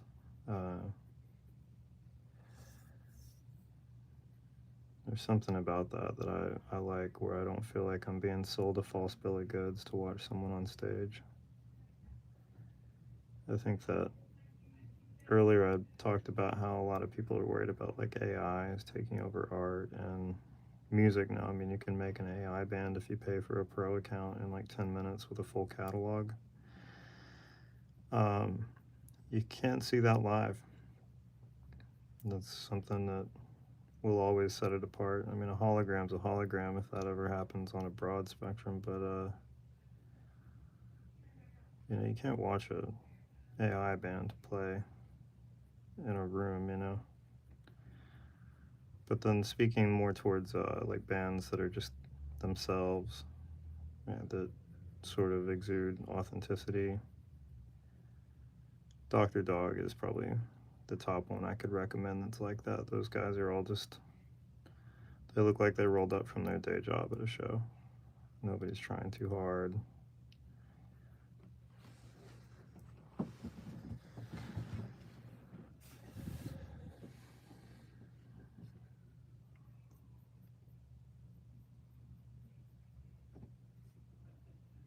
There is an element when I was talking about galleries earlier. There's an element to some of the people that hang out in there that it feels put on when you're talking to them. And a good example of the opposite of that would be like Jake Ricker is one of my favorite local photographers, or just in general. He's a great photographer. Shoots entirely on film, documents the Golden Gate Bridge on a daily basis for I think the last 6 years. When I talked to him, he didn't even, we barely talked about cameras or film or photography. We talked about comedy and bands. And it's kind of like the thing I said the other day. A person who takes photos all day, basically for a living, or the byproduct of what they get from those photos, the last thing he wants to do is talk about photography, even though we're standing in a gallery. You know, it's like a dentist going home and looking at photos of teeth for fun. Like it doesn't always work that way, and you can tell there's sort of a performative thing where in those galleries in particular, there's people that are there trying to basically hawk their magazine or get you to buy into some thing they're going to do and they need support behind it, but there's no pay. It's like that kind of an element. Let's see, sorry, I'm missing comments. Hello, how's it going? Blackwing pencils are the best. Yeah, I like them a lot. I've mentioned this earlier. I've had kind of a love-hate relationship with them. I don't really like their two-step sharpener, which is what I'm using now, and it's just chewing through my pencils. But because I prefer to draw with a softer graphite, I tend to go through quite a few pencils. So I'm kind of like, I'm torn on how much I'll be using them after I run through this massive gift set that I got for Christmas. I mean, they've lasted for a while, but yeah, I do like the square eraser. I like that you can cut it to get a fine edge. But I can't imagine anyone uses these things enough to ever need the eraser refills, which I have like mountains of now. And I don't think I've gone through one eraser because the pencils get so short by the end of a portrait. But they might last longer with some of my smaller portraits that I'll be doing in about 2 weeks. But back to what I was saying, like the gallery crowd, there's people that are desperate to talk about their project, and then those people I find, in my experience, repeatedly at these few galleries, their product is about, it's a product, it's not a passion. It's figuring out some way to peel away from a day job by kind of riding the backs of real artists, I think. And so, like, a lot of boxing people out of conversations, like it was like all kind of strategic. But those seem to be the people that get ahead. It's kind of a running theme. And I mean, most creative realms, whether it's music or film or movies or anything. Let's see, you said you have most of the volumes except for the 344 and the 56. I'm not sure which ones those are. This is the 71 series. It's the Frank Lloyd Wright ones. And then I have the naturals. I've got the black ones that supposedly Steinbeck used. And then I have blue and red ones. That's for what I, when I do paintings, I mark out the canvas with the blue and red ones. Or a cool trick you can do with them if you ever want to make a video and you need a template drawing, you can draw it in light blue with the Blackwing blue pencils, and then chroma key that out and draw over it. But it has to be on the right grain of paper, which I've never done for a project like this, but I have done for showing people layers for animation.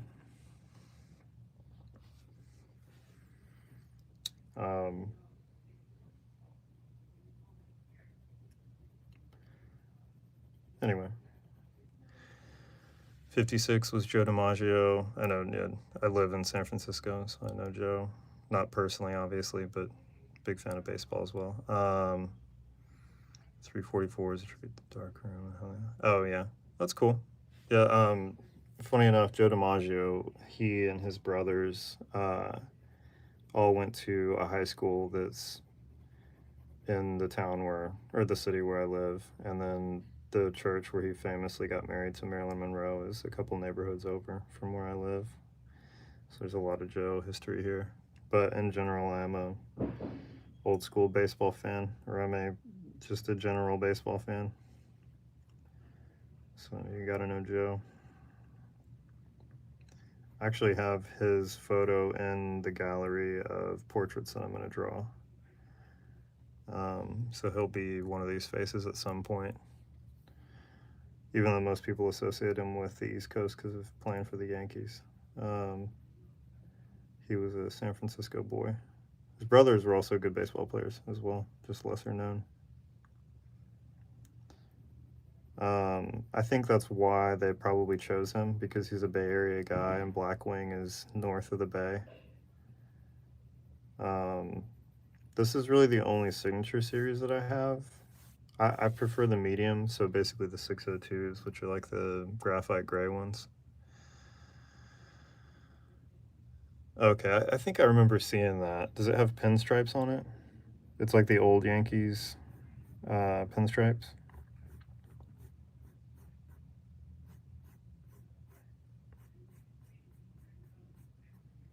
Yeah. Yeah, anybody seen Catch Me If You Can? There's a great walk-in line where he's like talking about why the Red Sox couldn't ever beat the Yankees, and he says, because they couldn't stop staring at those pinstripes. It's not my walk-in impression, it's just what they both say in the movie. Yeah. Yep.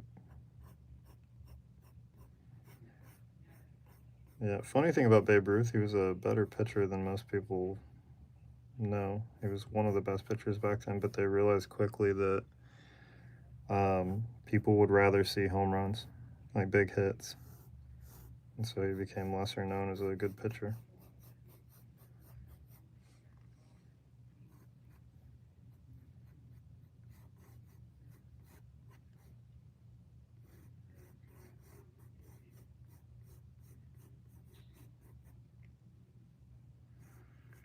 Just kind of tidying up his messy beard down here. There's a few like straggling, slightly longer areas.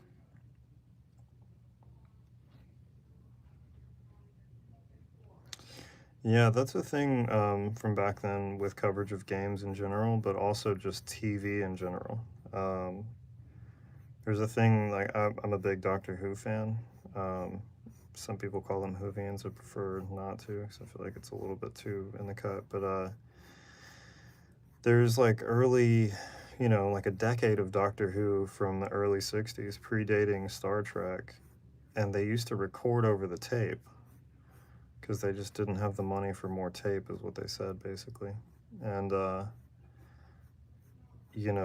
lot of really historic sports footage is the same, or it's such rough cut footage of like crank cameras and stuff like that. You can't really get a true idea of the speed.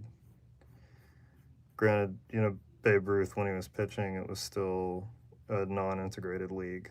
So I feel like great for who they were playing for at the same time, or at that time. But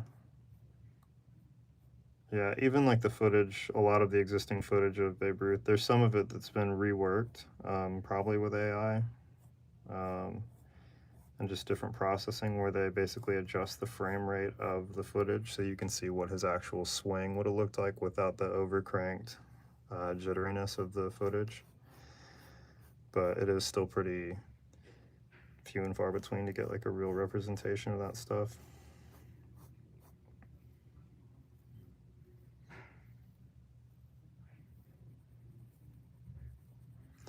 Yeah, it's kind of mind blowing though, like thinking about in general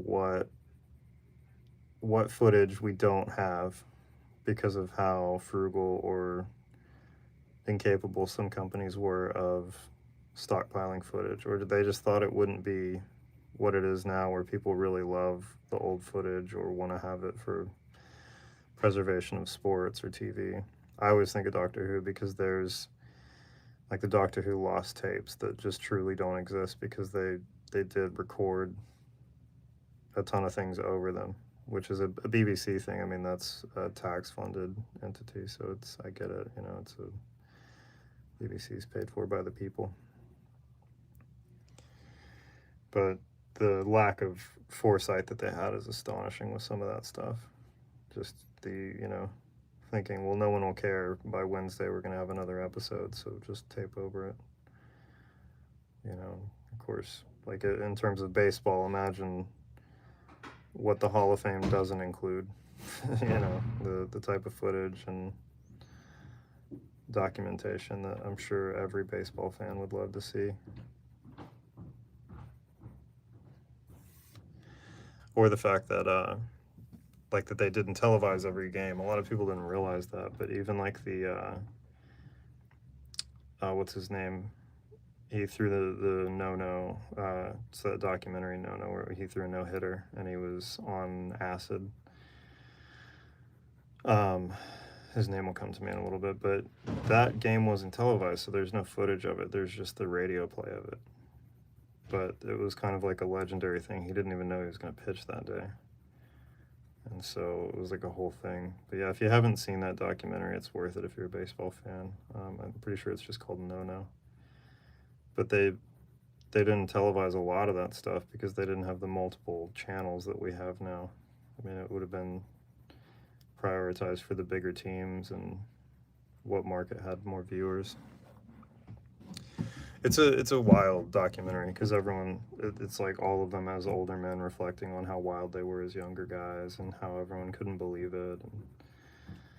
And also, I don't know if they covered it well enough in the documentary. I just know it from knowing the general baseball history around it. A lot of people thought because he threw a no hitter that it was like this incredible game, but I think he was like hitting guys, and I mean, it was a sloppy no hitter. It wasn't like a cinematic, like slow motion Moneyball type no hitter.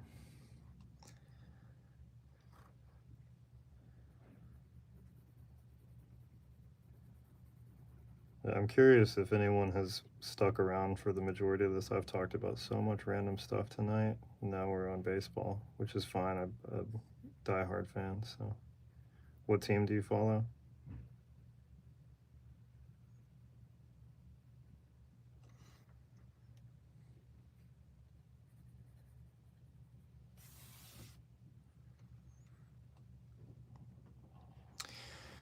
Let's see, just talking a little bit about the art real quick.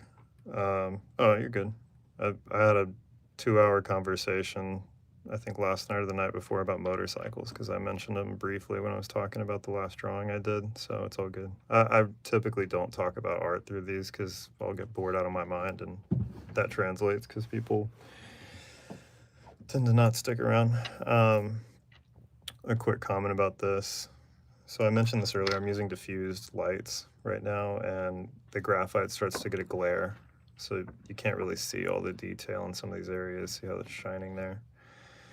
So we're kind of in that stage of like the final part of the drawing where it starts to get a lot of glare when I add it. But I'll show an updated photo without that glare in my shorts this week. I'll do that and then a time lapse so people can see the difference there. But yeah, I never feel bad about talking about any of this stuff. If I've just talked about art, it gets too redundant. I'm already drawing, so thank you. I've still got quite a bit to do, but it's getting there. It's trying to kind of balance out some of the harsh tones in his skin. But yeah, if I talked about art this entire time, these single portraits would take a week apiece, which right now I've got them down to about 2 or 3 days per drawing.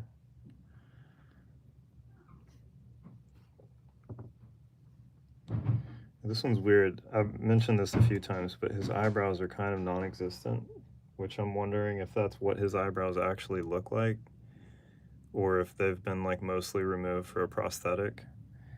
And so the urge to just finish his eyebrows so his face looks more normal is overwhelming, but I'm gonna refrain. I want it to be more photo accurate. Yeah, this part of the drawing, this is something I always point out, like if you're wanting drawings to look a little bit more photoreal or to translate more like an actual face and not just a representation of a face, is to add all the little anomalies and things that a person really has, like freckles, scars, different wrinkles, things like that.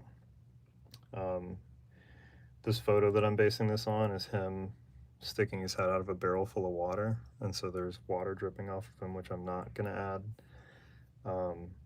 But he has a lot of, because he's not wearing makeup for this photo in particular, I think that you can actually see a lot more of the blemishes and wrinkles in his face that you normally wouldn't see otherwise. So I'm going to start adding those and then blending them in. And then that is the art portion of the talk done, unless people have questions, which I'm very happy to answer. But typically I'd rather talk about something besides art while I'm making art.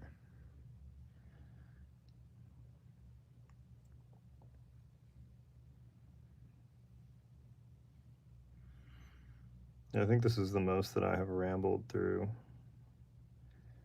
one of these live streams. I've literally talked disparagingly about the gallery world, the music industry, the photography industry, AI. It's, basically a podcast no one asked for. Thank you. With these drawings in particular, so the goal is to make them as photoreal as possible, based on like photos from photographers like Brian Bowen Smith. This one is a photo of Johnny Depp by Greg Williams. So he's one of my favorite photographers. He's a Leica photographer, British guy.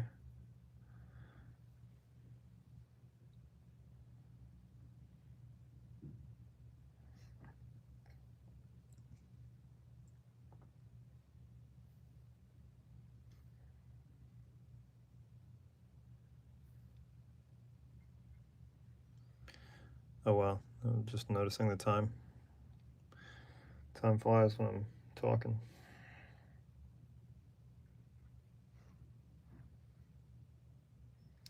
I'll probably draw for a little bit longer, and then I will probably add all the final details on this tomorrow during the stream. I've been live streaming every day at 5 p.m. Pacific Standard Time, so California.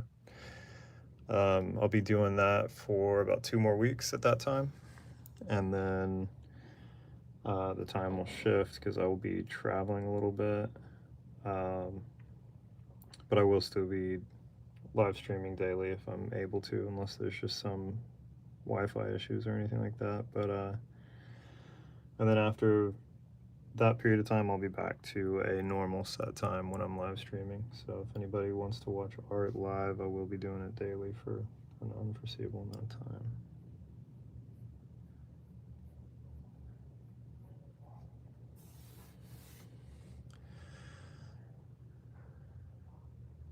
Oh, thank you.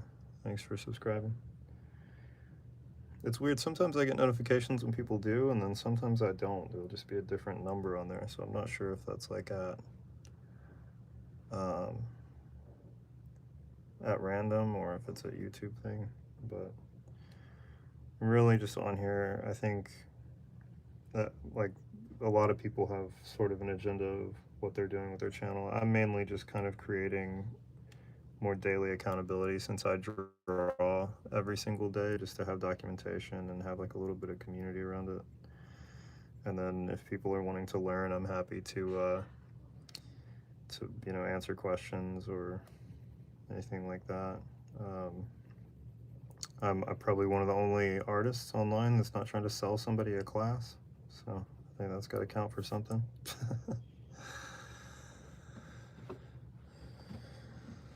Let's see, Silvani, thank you.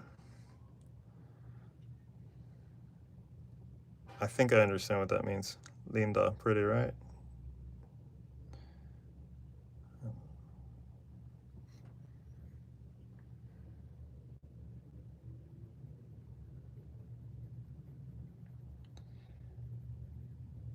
Yeah, analytics. A lot of that I just don't really. I pay attention to it only in the sense that I log in to copy and paste like descriptions of videos if they're all in the same series and stuff.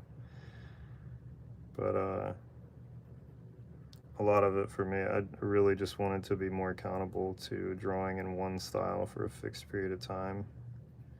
And when I live stream, I can get time lapses out of the footage that I get from the live stream. So it's kind of two birds with one stone by doing that. And then all of these are for sale. So it's, people can either buy the originals or prints at some point. It will happen in the near future.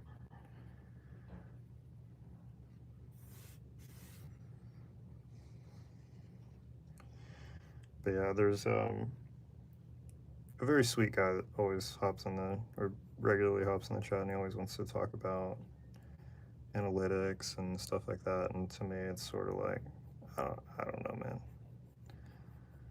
I'm just kind of on here doing it. If it benefits in some way, great. If that's talking to people or conveying information for people that are wanting to learn. I mean, I literally had a multiple hour conversation about motorcycles the other night because I mentioned the guy that I was drawing rides a Harley. So I was happy to talk about all that.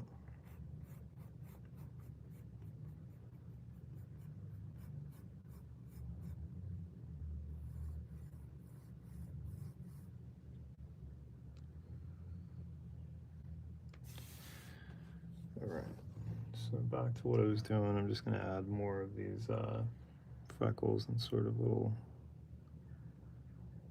spots. And then what I typically do for these, unless they're really, really bold, I'll add them and then I'll go and lift and blend them into the area a little bit better.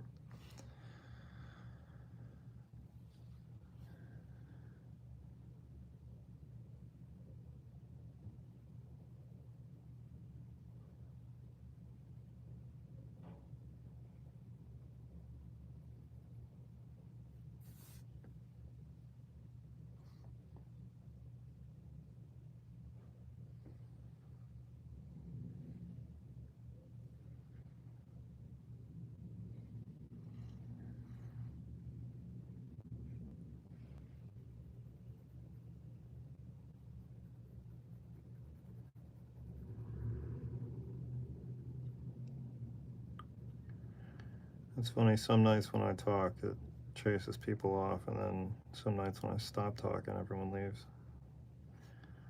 Just not much consistency in the crowd yet, which is fine. I mentioned this earlier, but on the nights where I end up rambling, I feel like I do better drawing, less hyper-focused, especially when I'm talking about non-art stuff.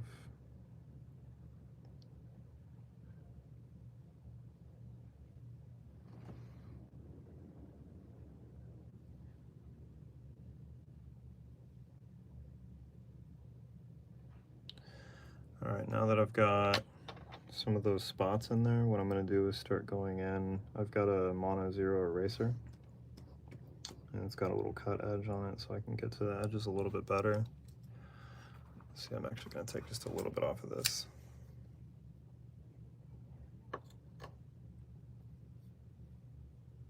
Yep. And then I'm going to lift the contrast to some of these spots rather than blending them in darker with shading around them, like these in particular. So, yeah.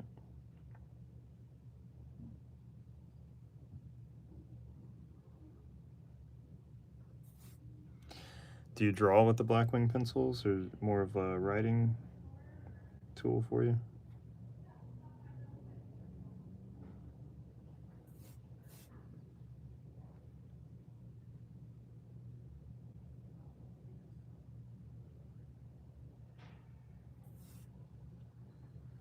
Both, yeah. I pretty much just draw with mine. For writing, I typically write in ink.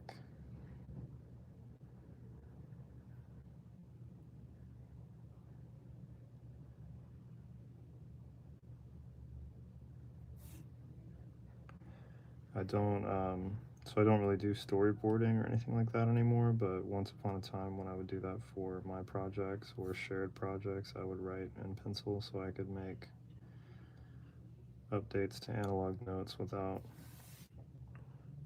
having to scratch anything out. But I'm happy to say I don't really have any co-projects anymore.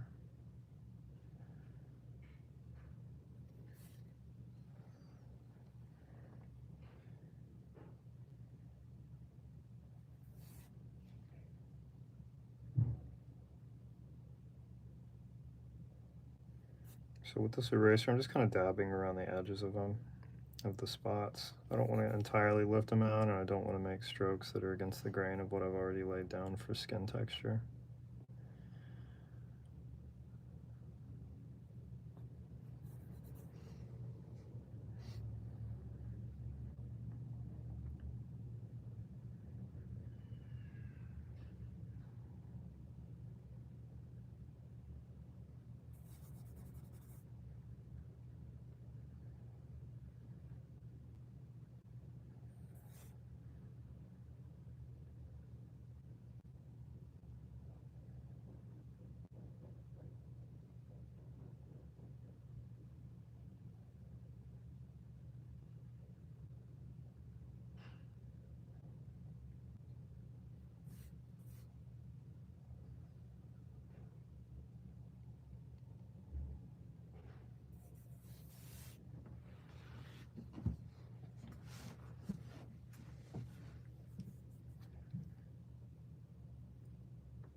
Well, see, that's a good example of what I was just saying.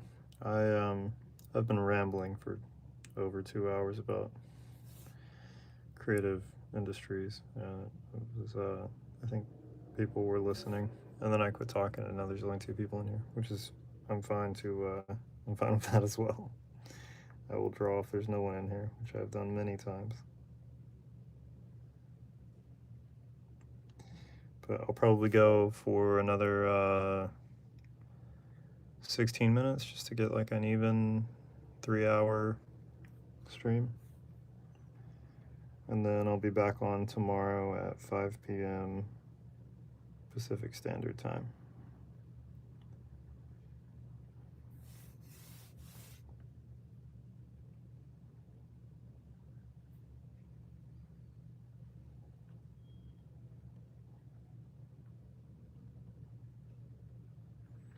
I think it also has a lot to do with the fact that the part I'm doing right now, aside from drawing hair, is maybe one of the most boring details, because I'm basically going in and reducing some of the contour.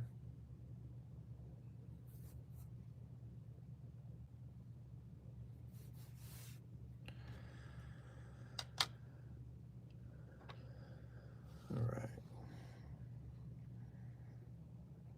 Well, in regards to the stuff that I talked about a lot earlier in terms of the art scene and galleries, if anyone's ever curious about that stuff, I have no shortage of opinions.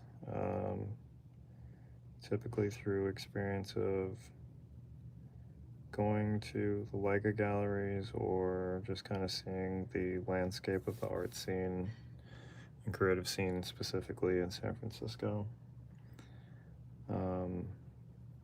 Have even more experience and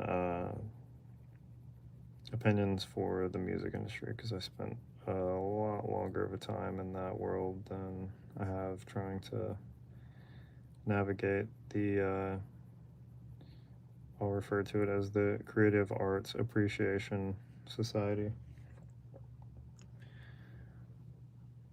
But in my experience so far, it's kind of the same in both of those realms.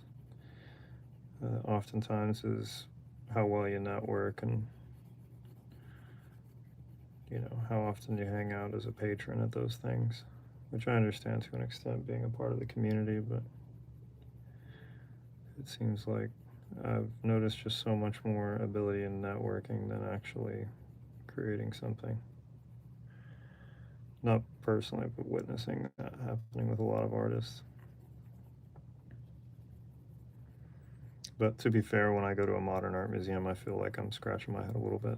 I prefer fine arts where I look at it and I wonder how they did it. With modern art, it usually looks like a canvas where someone cleaned off their paint roller before redoing the walls in their second bedroom. No offense to modern artists, but that said, like, to not totally remove any cred that I have gone to the Rothko Chapel many times, originally from Houston, so it's a bit of a place for me and my brother that we both love. But there is only one Rothko, so.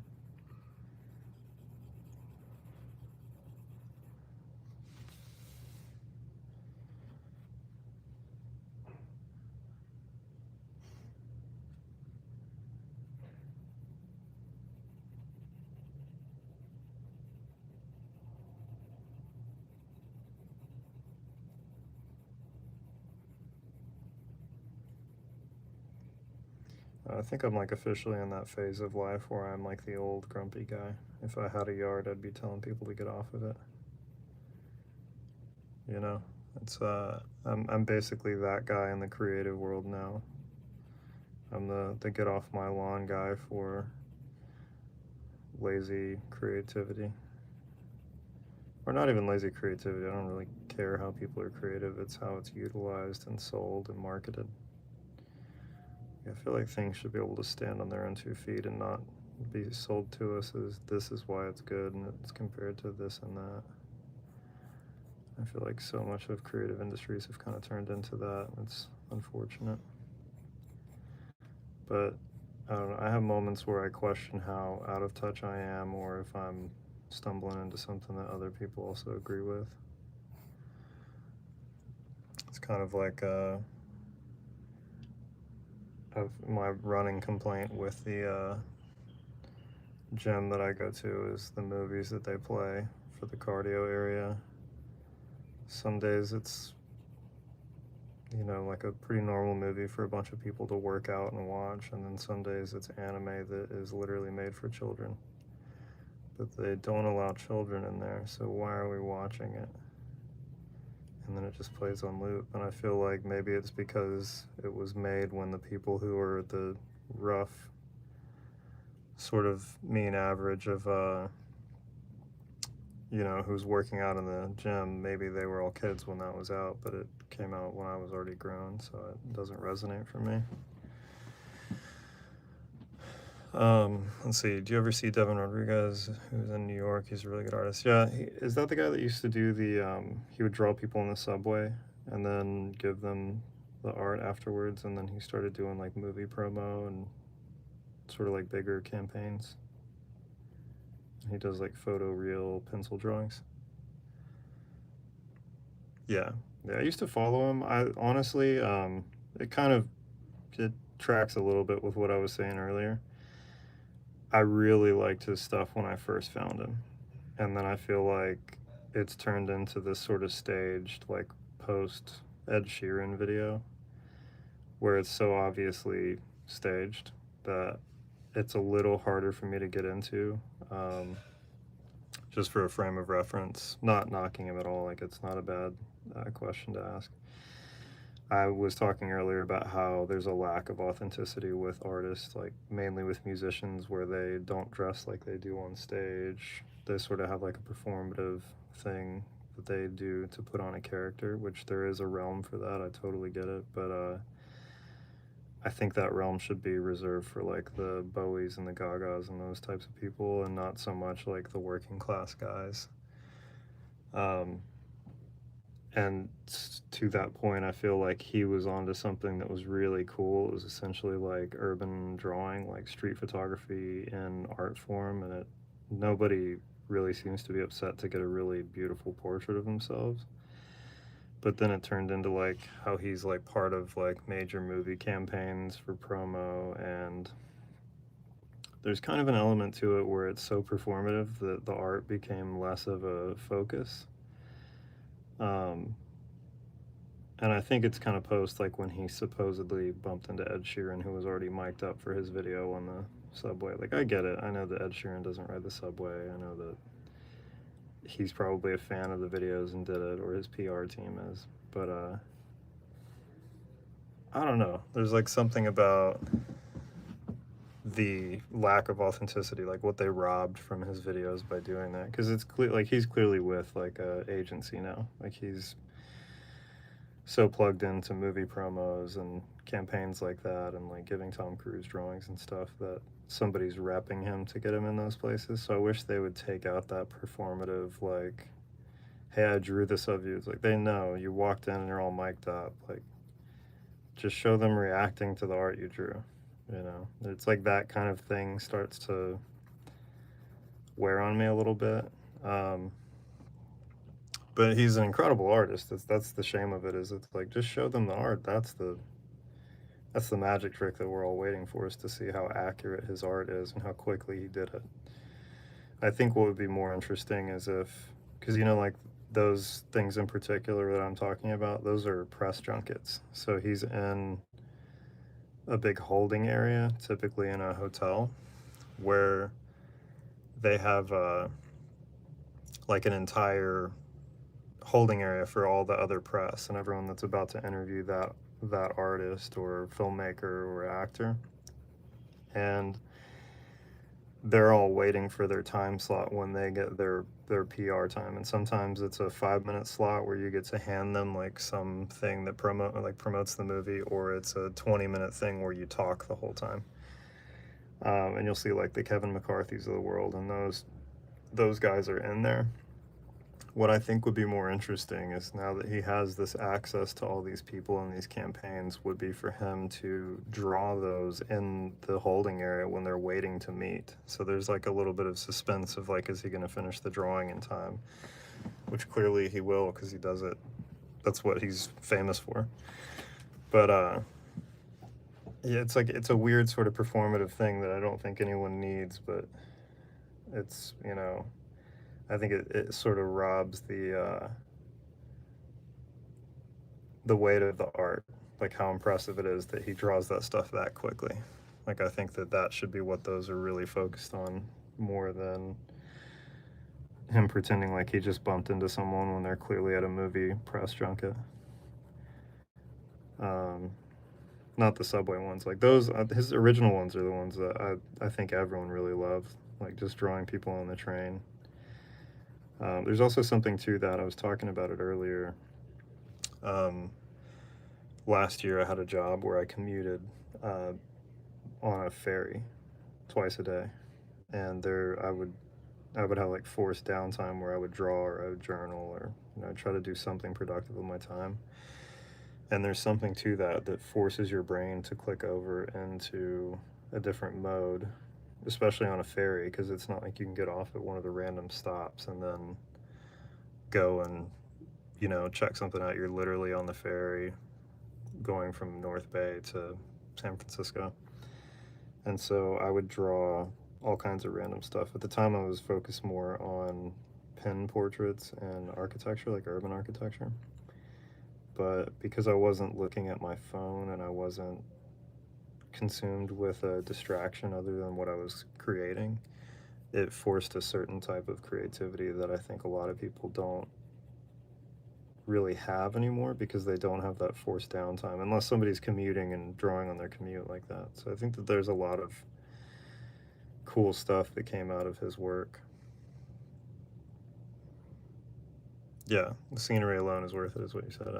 Yeah, I mean, I was also really fortunate. Like the commute that I had to kind of remind myself how cool it was because I was going from San Francisco to, oh man, what is it called? I've blanked twice on this city this week. I should be concerned about my memory. Anyway, it's north in the bay, and I was passing Alcatraz and the Golden Gate and the Bay Bridge and leaving from the ferry building every day. So it was one of those things where I had to really like keep my mind in check and remember to kind of take it all in. And I'm not really great at keeping a day job in terms of like I just I can keep the job. I don't want the job. I'd rather do commissions and make music videos and animation, all the stuff I've done in the past. Um, and so I had to like make sure that I paused and reflected on the fact that I had such a cool commute. The other thing is that I walked to and from the ferry building, so I sort of forced myself to take in all the city architecture and got to the point where I was commuting around a lot of the same people. So I'd notice when we'd all kind of sit down to wait for the boat together. Um, but I'm not quick enough to draw like he does, so it's not something where I would be able to do like that fast of a rendering of someone sitting there. I pretty much draw from photo reference, so I don't want to sneak a photo or ask someone. It removes the sort of surprise element of that. But that said, I did shoot street photography that entire time, so I was doing urban and street photography to and from work, and then had forced downtime for drawing. But yeah, I think there was kind of a magic thing to Devin's early stuff, and I wish that they had preserved more of that. But I think that it speaks to like how so many people equate views to fame to success, um, and I think that it sort of corrupts or co-ops like things that people really stumble into. Like I think that a shocking amount of really well-known artists don't live off of their art. Like one of my favorite guys is Frederick Warren Crusadel. He's a Norwegian scribble artist. I'm pretty sure he still has his day job. He's talked many times, like in his videos, about being at work and doodling on a pad, and he does all of his stuff that he's really well known for online. I mean, like upwards of 500,000 on most of his accounts, and he's doing commissions all the time and is clearly monetized on everything, and he's got a non-related, non-creative day job, or at least he did the last time I was. It was like I'm trying to remember when this was. 2 months ago, 3 months ago, I was watching one of the videos, and I used to be on his Patreon for a while when I was trying to learn a new style to kind of branch out. Best thing about drawing for fun is no time limit. Yeah, I think that that's like it's a good way to zone out and kind of reflect, and it's got to be good for your nervous system to chill out and sort of like active downtime a little bit. I think also with like when you if you're trying to achieve something with art, if you have a set goal, like I tend to set a lot of goals, and now it's more of a quantity thing for me, where I'm trying to draw consistently over a period of time and have like a certain level of quality as well as quantity.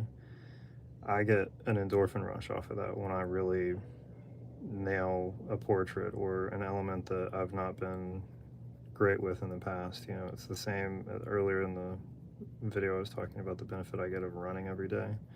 It's a similar rush. It's like a thing that I get, and that'll happen if I'm drawing not on a live stream and just by myself. You know, like I do a drawing every morning in a smaller notebook, and then I work on these in the evenings. And really, it's just kind of like a,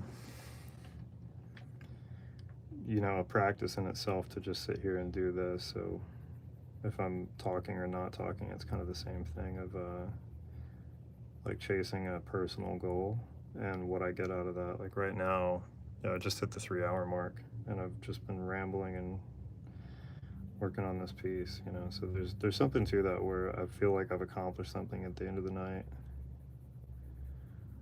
It's sort of like what I want to convey to people as well if they're trying to learn how to draw or they're already draw, you know, is that a lot of it is just kind of about like the whole process.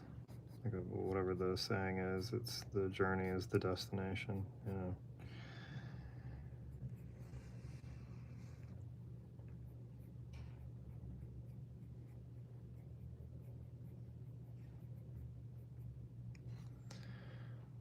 All right. So I think I'm going to call it there for the night since I'm over 3 hours. And then I will be back on at 5 p.m. Pacific Standard Time, like in California, tomorrow. I'll be doing that for the next 2 weeks, and then that time's going to shift for the next 3. But I will be live streaming every day unless there's an issue with Wi-Fi or connectivity. But thanks for watching if you're watching live, or find them in the archive on my channel. And then let me know if you have any like technical questions. Put them in the comments or any of that. But thanks for watching. Nice talking with everyone. Good night.